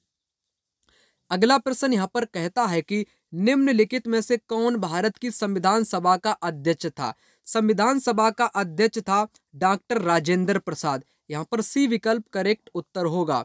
अगला प्रश्न, डॉक्टर BR अम्बेडकर ने निम्न में से कौन से अधिकारों को संविधान का हृदय और आत्मा कहा है? संविधान का हृदय और आत्मा कहा है संवैधानिक उपचारों का अधिकार। संवैधानिक उपचारों का अधिकार संविधान क्या बोला गया है अम्बेडकर के लिए? संविधान का हृदय और आत्मा।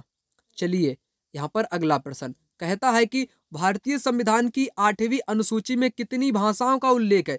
22 भाषाओं का उल्लेख है। संविधान की 8वीं अनुसूची में 22 भाषाओं का उल्लेख है। यहाँ पर बात करेंगे अगले प्रश्न की। कहता है भारतीय संविधान द्वारा दिया गया नागरिकों को यह अनुमति देता है कि वे उच्च न्यायालय या सर्वोच्च न्यायालय जा सकते हैं। यदि उन्हें ऐसा लगता है कि उन्हें मौलिक अधिकारों का सरकार द्वारा उल्लंघन हुआ है। कौन सा अधिकार यहाँ पर दोस्तों होगा संविधान का? यहाँ पर होगा आपका कौन सा? संवैधानिक उपचारों का अधिकार। यहाँ पर उस मतलब कि संवैधानिक उपचारों का अधिकार का उल्लंघन यहाँ पर हुआ है। ठीक है, तो चलिए यहाँ पर आ चुका है अगला प्रश्न। अजंता की गुफा कहाँ पर है? अजंता की गुफा आपके है महाराष्ट्र में। ठीक है, एलोरा की गुफा कहाँ है? महाराष्ट्र में है। अजंता की कहाँ है? महाराष्ट्र में है। मध्य प्रदेश में किसकी गुफा है? भीम बेटिका की है। भीम बेटिका की गुफा कहाँ पर है? ये आपके मध्य प्रदेश में है। ठीक है, तो चलिए यहाँ पर बात करते हैं अगले प्रश्न की। अगला प्रश्न यहाँ पर आ चुका है। 19वीं शताब्दी के मध्य में ब्रिटिश इतिहासकारों ने भारत के इतिहास को 3 कालों में बांटा है। हिंदू भारत, मुस्लिम भारत और ब्रिटिश भारत। इस विभाजन का आधार क्या था? यानी कि हिंदू, मुस्लिम और ब्रिटिश भारत 3 भागों में बांटा था। किसने बांटा था? जेम्स मिल ने बांटा था। आपको बताना है इसका आधार उन्होंने दोस्तों बताया था। यह विचार पर आधारित था कि शासकों का धर्म एक महत्वपूर्ण ऐतिहासिक परिवर्तन था। यही उन्होंने बताया था। ठीक है ना। तो बात करता हूं यहाँ पर अगले प्रश्न की। इंडिका का लेखक कौन है? इंडिका का लेखक है मेगस्थनीज, जो कि चंद्रगुप्त के मौर्य के काल में ये भारत में आया था, जो कि इंडिका पुस्तक को लिखा था। महत्वपूर्ण है।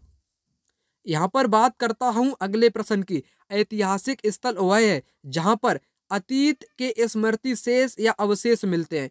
पहला वाला विकल्प यहाँ पर करेक्ट होगा। यहाँ पर अगला प्रश्न। आदिवासी जनजातीय लोग अपना पिछला लिखित रिकॉर्ड नहीं रखते हैं। वर्तमान के इतिहासकार आदिवासी इतिहास कैसे लिखते हैं? यहाँ पर आपका होगा राइट उत्तर वाचिक परंपराओं के द्वारा। ठीक है, वाचिक परंपराओं के द्वारा वो इतिहास को लिखते हैं। ठीक है ना। प्राकृतिक परंपराओं के द्वारा क्या लिखते हैं? प्राकृतिक नहीं होगा। आदिवासी पौराणिक कथाओं का प्रयोग करके, परातत्वीय स्रोतों का प्रयोग करके। ठीक है, प्राकृतिक परंपराएं वहां पर आपकी व्याप्त होती है आदिवासी जनजातियों में। ठीक है, तो यहाँ पर आपका करेक्ट उत्तर होगा परातत्वीय स्रोतों का प्रयोग करके। ठीक है, यहाँ पर गलत पूछा आपसे, गलत, इसलिए यहाँ पर ये गलत है। बाकी आपके तीनों यहाँ पर राइट दिए गए हैं दोस्तों, जो कि इतिहास का इन्हीं का प्रयोग करते परंतु नहीं रखते हैं। क्या नहीं रखते हैं? परातत्वीय स्रोतों का उपयोग करके। अगला प्रश्न यहाँ पर है। किताब उल हिंद नाम की पुस्तक की रचना किसने की थी? अबुल फजल ने नहीं, अल-बरूनी ने की थी। अल-बरूनी ने किताब उल हिंद की रचना की थी। अबुल फजल ने अकबरनामा पुस्तक की रचना किसने की थी? अबुल फजल ने दोस्तों की थी, जिसको 3 भागों में डिवाइड किया था। पहली जिल्द, दूसरी जिल्द, तीसरी जिल्द। तीसरी जिल्द को आईने अकबरी के नाम से भी जानते हैं, याद रखना। चलिए बढ़ते हैं अगले प्रश्न की तरफ। यहाँ पर है आपका आईने अकबरी की विषय वस्तु है। आईने अकबरी की विषय वस्तु क्या है? आईने अकबरी वाला क्वेश्चन बहुत बार पूछा गया परीक्षा में। इसमें दोस्तों अकबर के पूर्वजों का भी वर्णन है, अकबर के शासन के किस्से भी हैं, अकबर का प्रशासन भी है। उपरोक्त सभी यहाँ पर होगा। उपरोक्त सभी इस क्वेश्चन का क्या राइट उत्तर होगा दोस्तों? नहीं होगा। यहाँ पर ध्यानपूर्वक समझो। अकबरनामा एक आपका ग्रंथ है, ठीक है, जिसको 3 भागों में डिवाइड किया गया है। पहला भाग, दूसरा भाग और आपका तीसरा भाग। तीसरे वाले भाग को क्या बोलते हैं? आईने अकबरी बोलते हैं। पहले वाले भाग में क्या है? अकबर के पूर्वज। पूर्वज किसमें है? पहले वाले भाग में पूर्वज है। दूसरे में अकबर की शासन की घटनाएं हैं, दूसरे में शासन की घटनाएं। तीसरे में उसका पद, वेतन, त्योहार, रीति रिवाजी, फसल हो गया, वेतन हो गया, ये सभी आपके आते हैं तीसरे में। सांख्यिकी दर्शन तीसरे में। तो तीसरा आपसे पूछा आईने अकबरी। इसमें होता है आपके, इसमें क्या होगा दोस्तों? अकबर के शासन के किस्से नहीं होंगे, अकबर के प्रशासन का वर्णन होगा। ठीक है, तो अकबर के प्रशासन का यहाँ पर वर्णन आ जाएगा। ठीक है, तो यहाँ पर मेरे को सभी गलत है, यहाँ पर कथन सभी गलत हैं। कथन यहाँ पर आपके सभी गलत हैं यहाँ पर। ठीक है, यहाँ पर होना चाहिए सांख्यिकी दर्शन, यानी कि सभी के बारे में। ठीक है, तो टाइपिंग मिस्टेक है। या तो आईने अकबरी की जगह पर यहाँ पर अकबरनामा होता, तब ये आपके सभी राइट होते, क्योंकि अकबरनामा के अंतर्गत ये सभी चीजें यहाँ पर आ जाती। यहाँ पर अगला प्रश्न। विनय पिटक एक ग्रंथ है जो अभिलेखित करता है। ये दोस्तों बौद्धों के नियम से संबंधित है। विनय पिटक मैंने आपको बताया भी था। चलिए यहाँ पर बात करेंगे अगले प्रश्न की। यहाँ पर है आपका सुल्ताना का स्वप्न कहानी नामक की लेखिका इनमें से कौन थी? रुकैया सखावत हुसैन, जो कि सुल्ताना का स्वप्न कहानी लिखी थी। ये कहाँ की लेखिका है? ये बंगाली लेखिका है। कैसी? बंगाली लेखिका है। इसने कलकत्ता, इसने कोलकाता और पटना, पटना में महिलाओं के लिए शिक्षा वाले विद्यालय खोले थे। रुकैया सखावत हुसैन ने मुस्लिम के लिए, ठीक है, तो याद रखना। और पंडिता रमाबाई वाला भी क्वेश्चन पूछा जाता है। ये संस्कृत की विदुषी थी, विद्वान थी, संस्कृत को जानने वाली थी।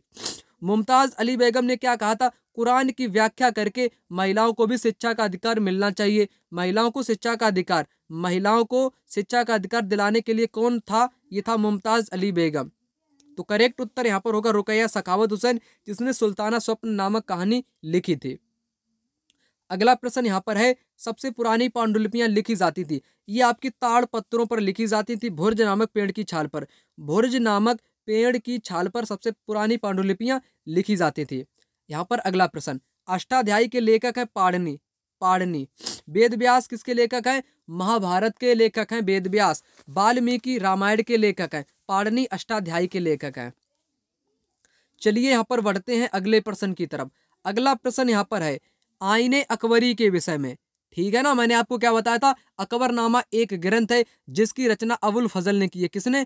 अबुल फजल ने रचना की है, जिसको 3 भागों में डिवाइड किया गया है। एक तो पहला भाग, एक तो दूसरा भाग, एक तो तीसरा भाग। तीसरा वाले भाग को कहते हैं आईने अकबरी। आईने अकबरी में क्या है दोस्तों? यहाँ पर अकबर की जितने भी शासन के विविध पहलू हैं, जैसे कृषि हो गई, फसल हो गई, पद हो गए, वेतन हो गए, रीति रिवाज हो गए, त्योहार हो गए, वे सभी आपके थर्ड वाले पार्ट में आते हैं, जिसको आईने अकबरी के नाम से जानते हैं। इसको अबुल फजल ने लिखा है। अकबर के पूर्वज का वर्णन पहले में है, दूसरे में उसकी शासन की घटनाएं हैं। चलिए बढ़ते हैं अगले प्रश्न की तरफ।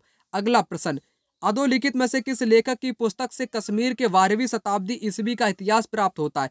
कल्हड़। कल्हड़ एक इतिहासकार है जिसकी पुस्तक का नाम क्या है? राजतरंगड़ी। राजतरंगड़ी इसकी पुस्तक का नाम है, जिससे क्या पता चलता है? कश्मीर का इतिहास पता चलता है। किसका इतिहास? कश्मीर राज्य का इतिहास पता चलता है राजतरंगड़ी पुस्तक से, जो कि दोस्तों किसके द्वारा लिखी गई? कल्हड़ के द्वारा लिखी गई है। अगला प्रश्न यहाँ पर कहता है कि इतिहास में तिथियों के बाद बीसीई का प्रयुक्त होता है। इसका मतलब होता है before common era. Before common era, before common era, ठीक है, ये मतलब होता है बीसीई का। यहाँ पर अगला प्रश्न, अभिलेखागार वह स्थान है जहां पर क्या होता है? जहां पर पांडुलिपियों तथा दस्तावेज को रखा जाता है। जहां पर पांडुलिपियों तथा दस्तावेज को रखा जाता है उसको बोलते हैं अभिलेखागार। क्या बोलते हैं? अभिलेखागार बोलते हैं। चलिए यहाँ पर अगला प्रश्न कहता है कि किसी ऐतिहासिक वर्णन का चुनाव करते समय निम्नलिखित में से किस उद्देश्य पर विचार किया जाना चाहिए? ठीक है, ऐतिहासिक वर्णन करते समय क्या आपको विचार करना चाहिए? यहाँ पर आपको विचार करना क्या चाहिए?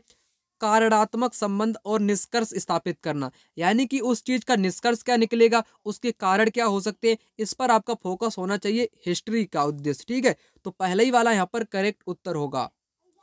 अगला प्रश्न यहाँ पर कहता है कि भारत में आरंभिक मानवों पर समझ के लिए यहाँ पर प्राथमिक स्रोत। प्राथमिक स्रोत का मतलब होता है प्रत्यक्ष, आंखों देखा लिखा गया ही आपका प्रत्यक्ष होता है। तो प्रत्यक्ष आपका कौन सा है दोस्तों? यहाँ पर है आपकी मध्य प्रदेश की शैल चित्रकला, जो कि प्राथमिक स्रोत के रूप में आपका माना जा सकता है। चलिए बढ़ते हैं अगले प्रश्न की तरफ। अगला प्रश्न यहाँ पर कहता है कि संगम कविताओं में किन 3 राजवंशों को मूवेंदार कहा गया है? परीक्षा में पूछा है। चोल, चेर, पांड, इनको क्या बोला गया है? मूवेंदार बोला गया, जो कि तमिल, यानी कि संगम कविताओं को संगम साहित्य के नाम से जानते हैं, जो कि तमिलनाडु वाली रचनाएं हैं दक्षिण भारत से। चलिए अगला प्रश्न यहाँ पर है, राजा हर्षवर्धन के दरबारी कवि बाण भट्ट ने उनकी जीवनी हर्षचरित, उनकी जीवनी का नाम क्या है? हर्षचरित है, जो कि संस्कृत में लिखी है। किसमें? संस्कृत में लिखी है। बाण भट्ट ने उनकी हर्षचरित जीवनी, संस्कृत यहाँ पर दिया गया है, राइट होगा। चलिए यहाँ पर बात करते हैं अगले प्रश्न की। यहाँ पर है कि खाली जगह है में प्राचीन शैल चित्रकला मिली है। ये दोस्तों आपकी कहाँ से प्राप्त हुई है? ये मध्य प्रदेश और दक्षिणी उत्तर प्रदेश से। यहाँ पर डी वाला दोस्तों बिल्कुल राइट उत्तर होगा। यहाँ पर आ चुका है अगला प्रश्न, हैसियोग्राफी संबंधित है। क्या दोस्तों? हैसियोग्राफी, ये दोस्तों किससे संबंधित होती है? ये संत के, किससे? संत के जीवनी लेखन से, संत के जीवनी लेखन से या आत्मकथा लेखन से। ठीक है, तो यहाँ पर दोस्तों होगा आपका यहाँ पर होगा आपका सी विकल्प। यहाँ पर अगला प्रश्न, चाणक्य ने अनेक विचार एक पुस्तक में लिखे, जिसे दोस्तों अर्थशास्त्र के नाम से जानते हैं। इसका संबंध किससे है? इसका संबंध राजनीति से है। पुस्तक का नाम है अर्थशास्त्र, परंतु राजनीति से संबंध है।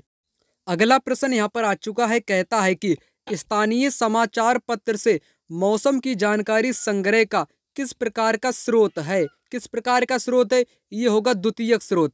प्राथमिक होता है प्रत्यक्ष जानकारी वाला, परंतु यहाँ पर किसी भी स्थानीय समाचार पत्र से मौसम की जानकारी का जो संग्रह होगा वो द्वितीयक में आ जाएगा। चलिए बढ़ते हैं अगले प्रश्न की तरफ। अगला प्रश्न यहाँ पर आपसे कहता है, जनजातीय लोगों को इतिहास के पुनर्निर्माण में से कौन सा गलत है? गलत आपको बताना है। अधिकांश जनजातीय समूह ने लिखित दस्तावेज रखा, ऐसा नहीं है। दस्तावेज जनजातीय लोगों ने नहीं रखे, यही आपका गलत होगा। पहले ही वाला गलत आपसे पूछा है।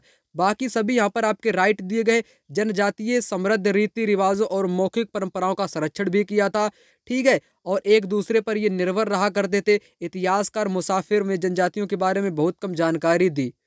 चलिए बढ़ते हैं अगले प्रश्न की तरफ। अगला प्रश्न यहाँ पर है, वीसीई का तात्पर्य होता है before common era. Before common era. यहाँ पर अगला प्रश्न है आपका, महलवारी व्यवस्था होल्ट मैकेंजी ने तैयार की थी। बिल्कुल की थी दोस्तों, करेक्ट होगा। महलवारी व्यवस्था 1822 में शुरू की गई थी, ये भी करेक्ट होगा। यह उत्तर प्रदेश, पंजाब, उत्तर भारत में लागू की गई थी। इसको राजस्व वसूलने का अधिकार, यहाँ पर तीनों ही आपके करेक्ट हैं, ठीक है। एक चीज याद रखना, गाँव के मुखिया को इसमें क्या दिया गया था? राजस्व वसूलने का अधिकार दिया गया था। गांव के मुखिया अथवा प्रधान भी कहते हैं इसको। गांव के प्रधान अथवा मुखिया को महलवारी व्यवस्था में राजस्व वसूलने का अधिकार दिया गया था। चलिए यहाँ पर अगला प्रश्न आपका है, जेम्स मिल स्कॉटलैंड द्वारा लिखित पुस्तक का नाम क्या है? ए ब्रिटिश हिस्ट्री ऑफ इंडिया, जो कि 3 भागों में डिवाइड है। हिंदू में है, मुस्लिम में है और आपके ब्रिटिश में है। 3 भागों में इसने डिवाइड किया था पुस्तक को, जेम्स मिल। अगला प्रश्न यहाँ पर है आपका, मेरियाना गर्त स्थित है। मेरियाना गर्त किस महासागर में है? ये है प्रशांत महासागर में। चलिए बढ़ते हैं अगले प्रश्न की तरफ। अगला प्रश्न यहाँ पर कहता है कि संयुक्त राज्य अमेरिका के बृहद मैदान में प्रवाहित होने वाली गर्म, शुष्क एवं धूल भरी पवन को कहा जाता है? ब्लैक रोलर कहा जाता है, अथवा चिनूक के नाम से भी जानते हैं, ठीक है, चिनूक के नाम से भी जानते हैं। ब्रेक जो रोलर होता है, इसमें धूल भरी आपकी पवनें बहती हैं संयुक्त राज्य अमेरिका में। चलिए बढ़ते हैं अगले प्रश्न की तरफ। अगला प्रश्न यहाँ पर आ चुका है, कहता है कि निम्नलिखित में से किस सागर में लवणता सबसे अधिक होती है? क्या अधिक होती है? लवणता। ये दोस्तों मृत सागर में लवणता सबसे अधिक है। मृत सागर में लोग तैर भी सकते हैं। क्यों तैर सकते हैं? क्योंकि लवणता इस जल को संघन बना देती है, इस कारण तैराक इसमें तैरते रहते हैं मृत सागर में। चलिए बढ़ते हैं अगले प्रश्न की तरफ। अगला प्रश्न यहाँ पर कहता है कि निम्नलिखित में से कौन जहाजों के नौकायन में सहायता करता है? किसमें? नौकायन में सहायता करता है। यहाँ पर होगा उच्च ज्वारीय क्षेत्र। जब उच्च ज्वार आते हैं तब क्या होता है? जब इनकी जो लहरें होती है उच्च ज्वार वाली, ये जहाजों यानी कि नौकायान जो होते हैं, जहाज होते हैं पानी वाले, ये बंदरगाह तक आसानी से पहुंच जाते हैं। इसलिए उच्च ज्वारीय क्षेत्र यहाँ पर इस क्वेश्चन का राइट उत्तर होगा। चलिए बढ़ते हैं अगले प्रश्न की तरफ। यहाँ पर है, कहता है निम्नलिखित में से कौन सी स्थल मंडल की विशेषता नहीं है? स्थल मंडल की विशेषता नहीं वाला बताना है आपको। स्थल आकृतियां महासागर की सतह पर भी पाई जाती हैं। बिल्कुल दोस्तों पाई जाती हैं।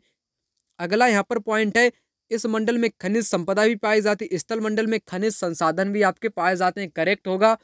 पहाड़, पठार, घाटियां मिलकर स्थल मंडल का निर्माण करती हैं, ये भी करेक्ट होगा।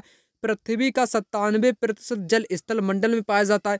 स्थल मंडल में नहीं, यहाँ पर 3% जल पाया जाता है। 97 तो आपके जलमंडल में पाया जाता है, इसलिए यहाँ पर ये गलत है, ठीक है ना। तो चलिए आगे आता हूँ, यहाँ पर अगले प्रश्न की बात करता हूँ।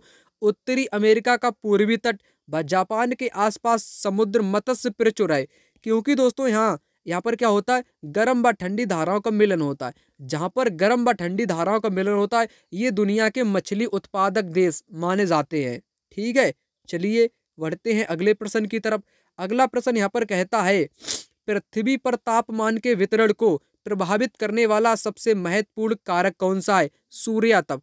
सूर्यातप किसको बोलते हैं? सूर्य से प्राप्त होने वाली ऊर्जा जिसको पृथ्वी रोक लेती है उसको सूर्यातप आतपन या सूर्यातपन के नाम से जानते हैं। अगला प्रश्न यहाँ पर है, अटलांटिक महासागर के विषय में कौन सा तथ्य यहाँ पर राइट है? यह अंग्रेजी के यस अक्षर के आकार का होता है, बिल्कुल करेक्ट बोला गया है। इसकी तटरेखा सरल रेखीय निर्वाद है, बिल्कुल गलत। इसकी तटरेखा कैसी है? दांतेदार है। कैसी है दोस्तों? दांतेदार यानी कि दंतुरित है। मैंने आपको शुरुआत में ही बताया था, दांतेदार अथवा यानी कि दंतुरित है। यहाँ पर दंतुरित इस प्रकार से होती है। तो यहाँ पर दूसरा आपका गलत हो गया, पहला आपका राइट हो गया, दूसरा गलत हो गया। व्यापारिक दृष्टि से यह सबसे व्यस्त महासागर है, बिल्कुल करेक्ट होगा। यानी कि बी गलत है, ए और सी। ए सी पहले विकल्प में, पहला विकल्प यहाँ पर करेक्ट होगा। चलिए यहाँ पर बात कर लेते हैं अगले प्रश्न की। वायुमंडल की निम्नलिखित परतों में से कौन सी परत हवाई जहाज उड़ाने के लिए आदर्श है? हवाई जहाज उड़ाने के लिए आदर्श है आपकी समताप मंडल। समताप मंडल होती है क्षोभ मंडल में मौसम वाली घटनाएं होती हैं क्षोभ मंडल में, याद रखना। मध्य मंडल में उल्कापिंड आने पर जल जाता है। अगला प्रश्न यहाँ पर आ चुका है, कहता है संविधान के अनुच्छेद के अंतर्गत अप्रस्तुतता के कारण किसी अयोग्यता को लागू करना कानून के अनुसार एक दंडनीय अपराध घोषित किया गया है। यानी कि अप्रस्तुतता जो है ये किस अनुच्छेद में आती है? ये अनुच्छेद 17 में आती है। ठीक है, अनुच्छेद 17 में आती है। अनुच्छेद 14 में क्या है? लिंग जाति भेदभाव के आधार पर भेदभाव नहीं किया जाएगा किसी भी।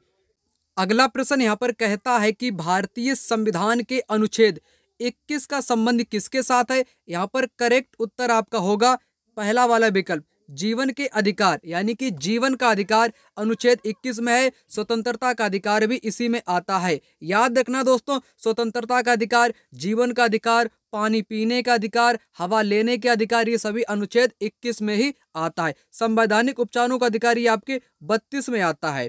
ठीक है, चलिए अगला प्रश्न यहाँ पर आ चुका है, कहता है कि मौलिक अधिकारों के विषय में दिए गए दो कथनों पर विचार करें।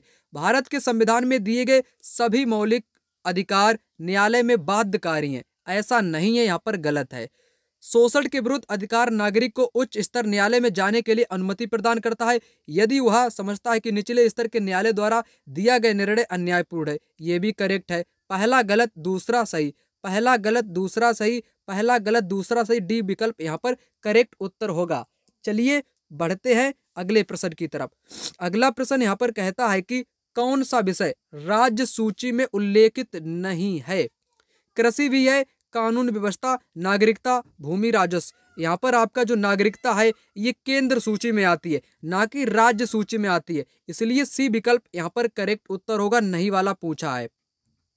यहाँ पर अगला प्रश्न, भारत का संविधान कब अपनाया गया था? भारत का संविधान 26 नवंबर 1949 को अपनाया गया था। ये अपनाया गया था, अपनाया गया था। लागू कब किया गया था? लागू करने की बात कही जाए तो ये 26 जनवरी 1950 को लागू किया गया था। अपनाया गया था यहाँ पर 26 नवंबर 1949 को। सी विकल्प करेक्ट उत्तर होगा। अगला प्रश्न यहाँ पर है आपका, भारत के संविधान की प्रस्तावना में किस संविधान संशोधन के द्वारा समाजवादी, पंथ निरपेक्ष जैसे शब्द जोड़े गए? 42वां संविधान संशोधन 1976 के तहत। ठीक है, तो ये क्वेश्चन अक्सर पूछा जाता है कंपटीशन वाले एग्जाम में भी। यहाँ पर बात करते हैं अगले प्रश्न की। यहाँ पर है आपका मनाकी पर्वत यानी कि हवाई द्वीप महासागर की सतह के नीचे, किस महासागर की सतह के नीचे? आपका मनाकी द्वीप जो है ये है दोस्तों प्रशांत। कहाँ पर है? प्रशांत महासागर में है आपका मनाकी द्वीप। अगला प्रश्न यहाँ पर आ चुका है, कहता है कि वायुमंडल की निम्नलिखित में से कौन सी परत रेडियो तरंगों के संचरण में मदद करती है? यहाँ पर उत्तर होगा, कौन सा उत्तर होगा? बाह्य वायुमंडल, जो कि रेडियो वाली तरंगों को क्या करती है? परावर्तित करती है। ओजोन मंडल आपके समताप मंडल में है, मध्य मंडल में उल्कापिंड जलता है, तो यहाँ पर उत्तर आपका होगा सी विकल्प। चलिए आगे के क्वेश्चन को यहाँ पर देख लेते हैं। अगला है, अंतरिक्ष में प्रवेश करने वाला उल्कापिंड जो है किसमें आने पर जल जाता है? ये दोस्तों मध्य मंडल में आने पर जल जाता है। चलिए अगला प्रश्न यहाँ पर आ चुका है। यहाँ पर आपको क्रम में लगाना है। पृथ्वी की सतह से शुरू कर वायुमंडल की परतों को क्रम में लगाइए। सबसे पहले यहाँ पर क्षोभ मंडल आती है, उसके बाद समताप मंडल, उसके बाद मध्य मंडल, बाह्य वायुमंडल और बहिर्मंडल। पहला विकल्प इस क्वेश्चन का राइट उत्तर होगा। यहाँ पर आ चुका है अगला प्रश्न। यहाँ पर कहता है स्थायी पवनों के बारे में यहाँ पर कथन है, उनको पढ़कर उत्तर देना है। ये पवनें वर्ष भर लगातार निश्चित दिशा में चलती हैं, बिल्कुल करेक्ट बोला है। पश्चिमी एवं पूर्वी पवनें इनके उदाहरण हैं, ये भी यहाँ पर करेक्ट बोला है। दोनों आपके यहाँ पर राइट होंगे, दोनों विकल्प यहाँ पर राइट आंसर हो जाएंगे। चलिए आगे यहाँ पर आ चुका है क्वेश्चन, कहता है प्रतिशत के अनुसार पृथ्वी के वायुमंडल में कौन सा प्रमुख संघटक है? कौन सा दोस्तों है? इसमें आपका होगा नाइट्रोजन। नाइट्रोजन 80 यहाँ पर कितना 78% पाया जाता है परसेंट, और ऑक्सीजन 21% पाया जाता है। सर्वाधिक आपका नाइट्रोजन और उसके बाद में ऑक्सीजन का नंबर आता है, तो नाइट्रोजन वहाँ पर राइट उत्तर होगा। अगला प्रश्न यहाँ पर है आपका महासागरीय धाराओं के विषय में कौन सा कथन यहाँ पर सही है? ठंडी धाराएं ध्रुवीय अथवा उच्च अक्षांश से जल को उष्ण कटिबंधीय अथवा निम्न अक्षांशों की ओर ले जाती हैं। बिल्कुल करेक्ट दोस्तों। ठंडी जो धाराएं होती हैं, जहाँ पर ठंडा प्रदेश होगा वहीं तो ठंडी धारा होंगी। जो ध्रुव वाला क्षेत्र होता है, उत्तरी गोलार्ध में या दक्षिणी गोलार्ध में जो ध्रुव वाले क्षेत्र होते हैं, वहाँ का जल कैसा होता है? ठंडा होता है। यहाँ पर लिखा नहीं है ध्रुवीय क्षेत्र, यानी कि उच्च अक्षांश का जल नीचे की ओर ले जाती है, उष्ण कटिबंधीय की ओर ले जाती है, ये ठंडी धाराएं आपकी होती है। बिल्कुल करेक्ट होगा यहाँ पर पहला वाला। दूसरा है लेब्रोडोर एक गर्म धारा नहीं दोस्तों, ये ठंडी धारा है। कैसी है? ये आपकी ठंडी है, यानी कि ये यहाँ पर भी गलत हो गया। जिस स्थान पर गर्म और ठंडी धाराएं मिलती है वह स्थान विश्व का सर्वोत्तम मत्स्य क्षेत्र माना जाता है। करेक्ट होगा, यानी कि बी गलत है, बाकी सभी सही हैं। बी गलत है, बाकी सभी सही हैं। ए सी यहाँ पर राइट उत्तर होगा इस क्वेश्चन का। यहाँ पर अगला प्रश्न आ चुका है, कहता है कि तैराक मृत सागर में तैर सकते हैं, क्योंकि दोस्तों मैंने आपको बताया था मृत सागर वाला प्रश्न, नमक की मात्रा अधिकता सागर को सघन बना देती है। यहाँ पर सी विकल्प इस क्वेश्चन का बिल्कुल राइट जवाब हो जाएगा। अगला प्रश्न यहाँ पर है आपका पृथ्वी के वायुमंडल की सबसे निचली परत है दोस्तों क्षोभ मंडल, जिसमें आंधी तूफान कुहरा बारिश सब कुछ इसी में होता है। अगला प्रश्न यहाँ पर देखो बहुत महत्वपूर्ण है। यहाँ पर है अधिकांश ज्वालामुखी पाए जाते हैं। अधिकांश ज्वालामुखी प्रशांत महासागर में पाए जाते हैं। कहाँ पर? प्रशांत महासागर में पाए जाते हैं। अगला प्रश्न विश्व का सबसे बड़ा नदी बेसिन कौन सा है? सबसे बड़ा नदी बेसिन है विश्व का, अगर मैं बात करूं तो ये है दोस्तों अमेजन नदी बेसिन। अमेजन नदी बेसिन। यहाँ पर अगला प्रश्न परपटी में वह स्थान जहाँ भूकंपीय तरंगे आरंभ होती हैं उसको उद्गम केंद्र बोलते हैं। क्या बोलते हैं? उद्गम केंद्र बोलते हैं। अगला प्रश्न यहाँ पर है आपका कौन सी एक आकृति नदी के निक्षेपण का कार्य का परिणाम है? यहाँ पर होगा बाढ़कृत मैदान। बाकी सभी यहाँ पर नदियों की स्थलाकृतियों के नाम है। स्थलाकृतियों के नाम दिए गए हैं, परंतु निक्षेपण क्या है? बाढ़ का मैदान एक निक्षेपित आकृति है। चलिए बढ़ते हैं अगले प्रश्न की तरफ। यहाँ पर है आपका क्वेश्चन भूस्खलन को नियंत्रित करने वाले निम्नलिखित में से कौन सा नहीं है? यानी कि गलत आपको बताना है। 3 आपके राइट होंगे भूस्खलन को नियंत्रित करने के लिए। भूस्खलन को रोकने के लिए वनस्पति आवरण को कम करना चाहिए, कम नहीं अधिक लगाना चाहिए। यहाँ पर पहला ही वाला गलत है, पहले ही वाला इस क्वेश्चन का राइट उत्तर हो जाएगा। बाकी सभी भूस्खलन को रोकने के यहाँ पर उपाय दिए गए हैं, सभी उपाय यहाँ पर दिए गए हैं। चलिए बात कर लेते हैं अगले प्रश्न की। यहाँ पर कहता है कि विश्व में सर्वाधिक अवसाद ढोने वाली नदी कौन सी है? यहाँ पर उत्तर होगा ब्रह्मपुत्र। ब्रह्मपुत्र सर्वाधिक अवसाद ढोने वाली नदी। अगला प्रश्न यहाँ पर कहता है कि भूगोल की वह शाखा जो विशिष्ट मानव जनसंख्या की संरचना से विशेष संबंधित है।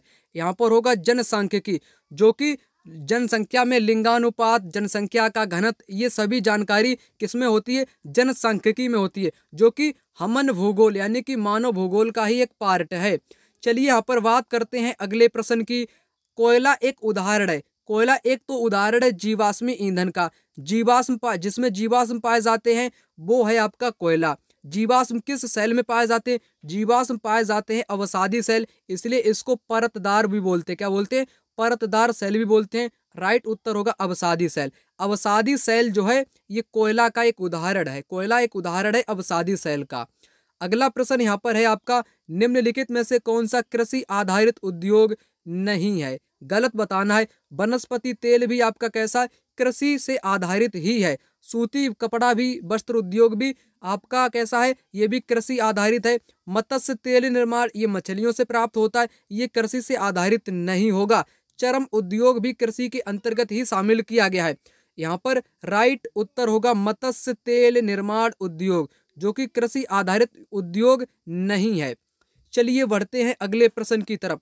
अगला प्रश्न यहाँ पर है आपका, तरंगे तब पैदा होती हैं जब जब क्या होता है, समुद्री सतह पर पवन बहती है। पहले ही वाला यहाँ पर राइट होगा, तरंगे तब पैदा होती हैं जब समुद्री सतह पर पवन बहती है। चलिए यहाँ पर अगला प्रश्न, स्थलाकृतियों में से किसमें छत्रक शैल पाए जाते हैं? छत्रक शैल रेगिस्तान में पाए जाते हैं, जो कि पवन के द्वारा बनाई गई आकृति है। पवन के द्वारा बनाई गई आकृति है। समुद्री गुफा समुद्र के द्वारा, डेल्टा नदियों के द्वारा बनाई गई आकृति है, हिमनद हिमोड़ के द्वारा बनाई गई आकृति है। अगला प्रश्न यहाँ पर कहता है कि निम्नलिखित में से कौन सा कथन उल्का पिंड के बारे में सही है? ये सूर्य के चारों ओर चक्कर लगाने वाले पत्थरों के छोटे छोटे टुकड़े हैं। पहला वाला विकल्प इस क्वेश्चन का राइट आंसर होगा, जो कि उल्का पिंड के बारे में दिया गया है। चलिए यहाँ पर बात करते हैं अगले प्रश्न की। तीन ओर से समुद्र से घिरा हुआ स्थलीय भाग कहलाता है प्रायद्वीप। क्या कहलाता है? प्रायद्वीप कहलाता है। यहाँ पर आ चुका है अगला प्रश्न, कहता है स्वर्ण चतुर्भुजीय महामार्ग निम्न में से किनको जोड़ता है? ये किसको जोड़ता है? ये जोड़ता है दिल्ली मुंबई चेन्नई कोलकाता। दिल्ली मुंबई चेन्नई कोलकाता को जोड़ता है। पहला विकल्प यहाँ पर करेक्ट होगा। यहाँ पर अगला प्रश्न कहता है मैत्री और दक्षिणी गंगोत्री नामक भारत के शोध संस्थान निम्नलिखित महाद्वीपों में कहाँ स्थित है? यहाँ पर उत्तर होगा अंटार्कटिका। अंटार्कटिका में बर्फ जमी रहती है। यहाँ पर अधिकतर अन्य देशों के भी शोध संस्थान ही स्थित है। यहाँ पर मैत्री दक्षिण गंगोत्री के साथ भारती भी भारत का ही क्या है, एक शोध संस्थान है, जो कि अंटार्कटिका महाद्वीप में है। चलिए यहाँ पर बात करते हैं अगले प्रश्न की। यहाँ पर कहता है कि अभिकथन भारत में अधिकतर वर्षा मानसूनी पवनों से होती है। पहला बिल्कुल करेक्ट है। कारण है कि भारत उष्णकटिबंध में अवस्थित है। बिल्कुल करेक्ट होगा। दोनों आपके राइट हैं, दोनों सही व्याख्या भी यहाँ पर करते हैं। थर्ड विकल्प करेक्ट होगा। अगला प्रश्न यहाँ पर कहता है कि निम्नलिखित में से कौन सा ऊर्जा का परंपरागत स्रोत है? परंपरागत का मतलब होता है अनवीकरण। अनवीकरण इसका मतलब होता है, यानी कि कहने का तात्पर्य सीमित होते हैं। ये संसाधन कैसे होते हैं? सीमित होते हैं। एक बार यूज करने के बाद खत्म हो जाते हैं, पुनः उत्पन्न नहीं होते हैं। उत्पन्न होने में करोड़ों या हजारों वर्षों का समय लगता है। ठीक है, तो ऐसा आपको बताना है। ज्वारीय ऊर्जा नवीकरण, ये कभी समाप्त नहीं होती, ना ही जल विद्युत ना ही बायोगैस। यहाँ पर परंपरागत हो जाएगा परमाणु ऊर्जा, क्योंकि इसमें किसका इस्तेमाल होता है? आप जानते हो, ऐसी चीज़ों का इस्तेमाल होता है जिनको एक बार यूज करने के बाद कभी उत्पन्न नहीं किया जा सकता है। इसलिए परमाणु ऊर्जा एक परंपरागत के रूप में जाना जाता है।